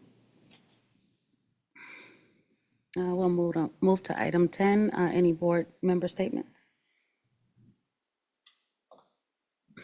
I have a few, since we're kind of heading into summer. Well, first of all, I wanted to just thank our classified staff. It's Classified Employee Week, so thank them for everything they do, and couldn't run our district without them. So wanted to say that. Also, we talked earlier about the Mandarin program, and I just wanted to kind of say that our magnet programs are really special. Like it's our district is unique in that way, and I just want to make sure that it's clear. I mean, I think you all know me, that I'm all about like making sure everyone feels welcome and included, and so making sure that our magnet programs do include everybody, and that we are reaching out beyond like the people that just know about these programs and are eager to get in is really important to me. So I don't know if I like fully expressed that earlier, but that's kind of the point I wanted to make. And then at this time of the year, I always like to just congratulate our 8th graders, and as we send them off to high school very soon, I just want to like congratulate them, tell them that if anyone's listening, that you're always welcome back, and to just really give them the encouragement that going on to a new school district is exciting, but also an opportunity for them to, if they didn't have the best year, or they weren't the person that they wanted to be, they have an opportunity to go and make new friends and be who they really want to be who they are, and come back and tell us how things are. And as Trustee Kim and I have talked about, we'd like to see the data. I'd like also to hear that kind of qualitative, like how's your experience going, and all that kind of thing from our graduates as they go on beyond. And then just in general, wishing everyone a happy summer and a good rest of the school year for everyone, but really hope everyone enjoys their time off and gets to do what they like to do all summer. To tag on to Trustee Proctor's comments about the Mandarin plan, I want to flag for people who are maybe not familiar too that Mandarin is really difficult to learn, especially if you don't grow up in a household where you're learning it. I remember touring College Park, and the principal at the time basically laid out languages and how many hours of study it takes to reach working proficiency in those languages if you're a native English speaker. And a lot of the Romance languages, French, Spanish, Italian, Portuguese is close, is around 700 hours. And so that's like group 1 is like sort of the languages that are closest to English, where there's a lot of overlap and it's easier to learn because there's just so many words that are similar.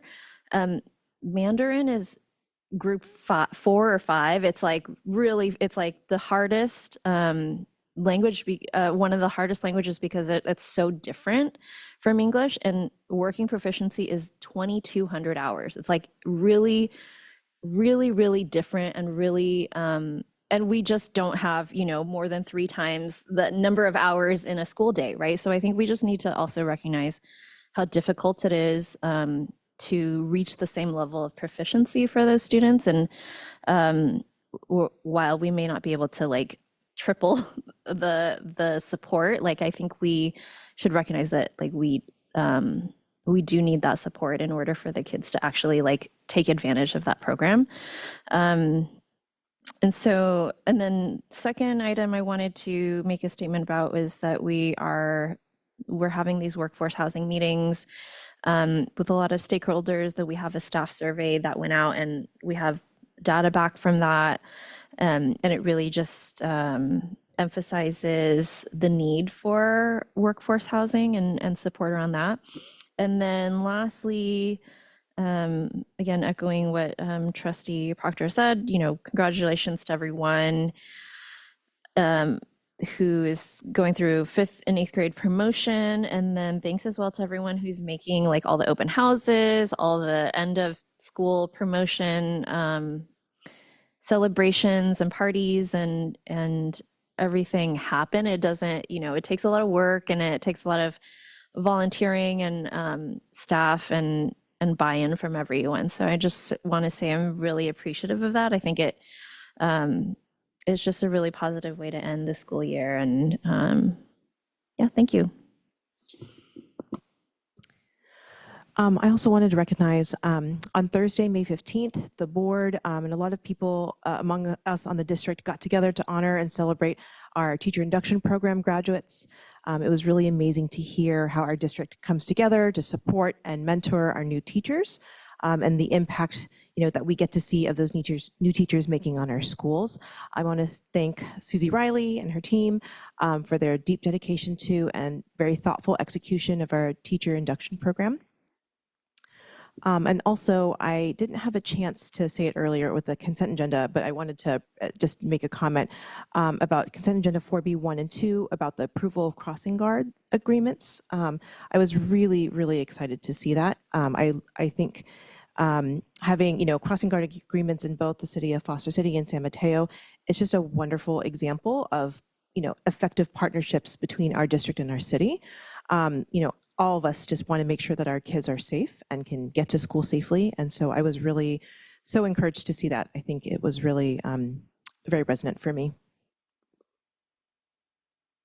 I just want to echo all of my prior trustees' comments on all fronts and also apologize in advance because it's been a very busy month since our last board meeting. So I do have a couple of thank yous and updates I want to provide. First, I wanted to talk about the trip that Superintendent Ochoa, President Brooks, and I took out to go to DC with the California School Board Association for their Coast to Coast federal advocacy trip. I think the mood this year was obviously very cognizant of the fact that all of our public schools are under attack, are under threat, and we're dealing with a constant sense of uncertainty. And so to be out there in that context, being trained on a lot of the issues that matter most to California students, to our Title I schools, to a lot of our special ed students, and the programs that mean the most to our most vulnerable. It was great to be out there. I also want to give special thanks to our Congressman, Kevin Mullen, and his team that met with us and a lot of other reps from San Mateo County to talk about some of the issues that are front and center for our district and for our students. I think, as Trustee Trin mentioned earlier, wanted to thank the Ed Foundation for the really great event they put on with the Harlem Wizards. I know Trustee Trin was there, Trustee Ho was there as well. Superintendent Ochoa was doing a great job coaching. It was great to see some of our students and administrators and others uniformed up and playing on that court. And it's always just a very fun event to bring our communities together. I also want to thank our county supervisor, Noelia Corzo, who hosted a Cafecito community meeting to meet with folks from this area. Trustee Proctor and I had a chance to join her for that. Our former superintendent, Rosas, was there as well. And so it was great to just be out there with community folks, talking about some of the exciting things that we're working on in our schools and in coordination with the county. Also echoing the prior comment, I really wanted to thank Susie, David, their whole team for that wonderful induction ceremony. Congratulate all of our teachers. Thank all of our mentors for the time they put in. I think from our retirement ceremonies to our induction and just the kind of community we built, the kind of supports we put in place. Teaching is one of the hardest things that you can do, and the fact that our district recognizes that and tries to do what we can to help support that work and honor that work, I think is incredibly important. I also wanted to thank a separate supervisor, Board Supervisor President David Canepa, for hosting a great celebration last week for the 169th anniversary of San Mateo County. And a lot of us were out there as well to help break in that new building that they've just built for the county. Supervisor Corzo and others were there as well. I also want to thank the California Teachers Association. As Kathy mentioned, I had the privilege of joining about 30 to 40 of our members and their families out there. As we talked about, there are a lot of threats to public education right now. And to be standing out there with so many of our teachers, especially all in their matching SMETA shirts, marching through the streets, advocating for this issue, I think, I know KQD and a bunch of other reporters are talking to our educators who are out there because we were very visible, even across the Bay Area forces that had gathered. And I also just wanted to say that, especially for Kathy, if this is the last time we're interacting in this context, just want to thank you for your partnership, for your leadership. Earlier we alluded to the fact that so much of the progress we've been able to make in our partnership with SMETA has been because of the relationship and trust we've built. But also I think I really want to call it the fact that you are unwavering in your advocacy. You are zealously fighting for our teachers and our students. And even if that puts you at odds with the administrators or the board, I think everyone here recognizes where that passion comes from. We respect that. And I think that having that type of conversation with you for at least as long as I've been on the board has been incredibly meaningful. It's made us better trustees. It's made us a better district. And so we just want to really recognize you, not just for your ability to work with us, but also to push back when we're not doing the right thing and holding us accountable. And I think that's the kind of partnership that we want to see You know, when you and I were at the CTA meeting last year, hearing so many districts who couldn't even sit at the same table with their trustees, who were just had fallen so far apart with their administrators that they just did not have that type of relationship, to know that even in the middle of difficult conversations, we're all moving in the same direction with the same mission, I think is something that is just incredibly invaluable. And we couldn't do what we do without that kind of relationship. And it's one that we'll continue to build as SMITA moving forward. And then I think lastly, you know, this is Classified School Employee Appreciation Week. I know we spoke about our last board meeting. I just want to also call out May, even though we're near the end of May, is Mental Health Awareness Month, which I know is a huge priority for our district. It's also Jewish American Heritage Month, Asian American Native Hawaiian Pacific Islander Heritage Month, and then looking ahead to June, which is going to be Pride Month. It's just, again, great to be a part of a district that really values investment and support, inclusion, especially at a time when it feels like those values are under assault. It's something that we've doubled down on, and I think it's an important part of who we are. Thank you. And I would like to echo that. I'd like to echo all my fellow trustees and also bring awareness to it being Foster Care Awareness Month. And with that, we are going to move into our future meeting dates. Our next regular board meeting will be on June 26th. And we will recess to close session. Oh, any public comment, Michael? No public comments at this time. Thank you.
It is 10:24 and we are reconvening from closed session.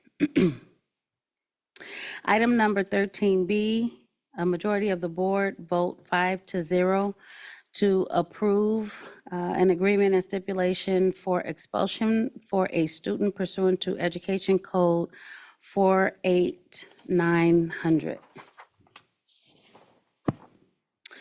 Item number 13A, the majority of the board vote 5-0 to approve the compromise agreement of in the Office of Administration, in administrative hearing, case number 202-504-0785 to resolve claims between the district and student by maintaining students' current educational placement for the remainder of the 2024-25 school year and providing $1,000 as reimbursement for education expenses. And with that, can I get a motion to adjourn? Motion to adjourn. Second. All in favor, say aye.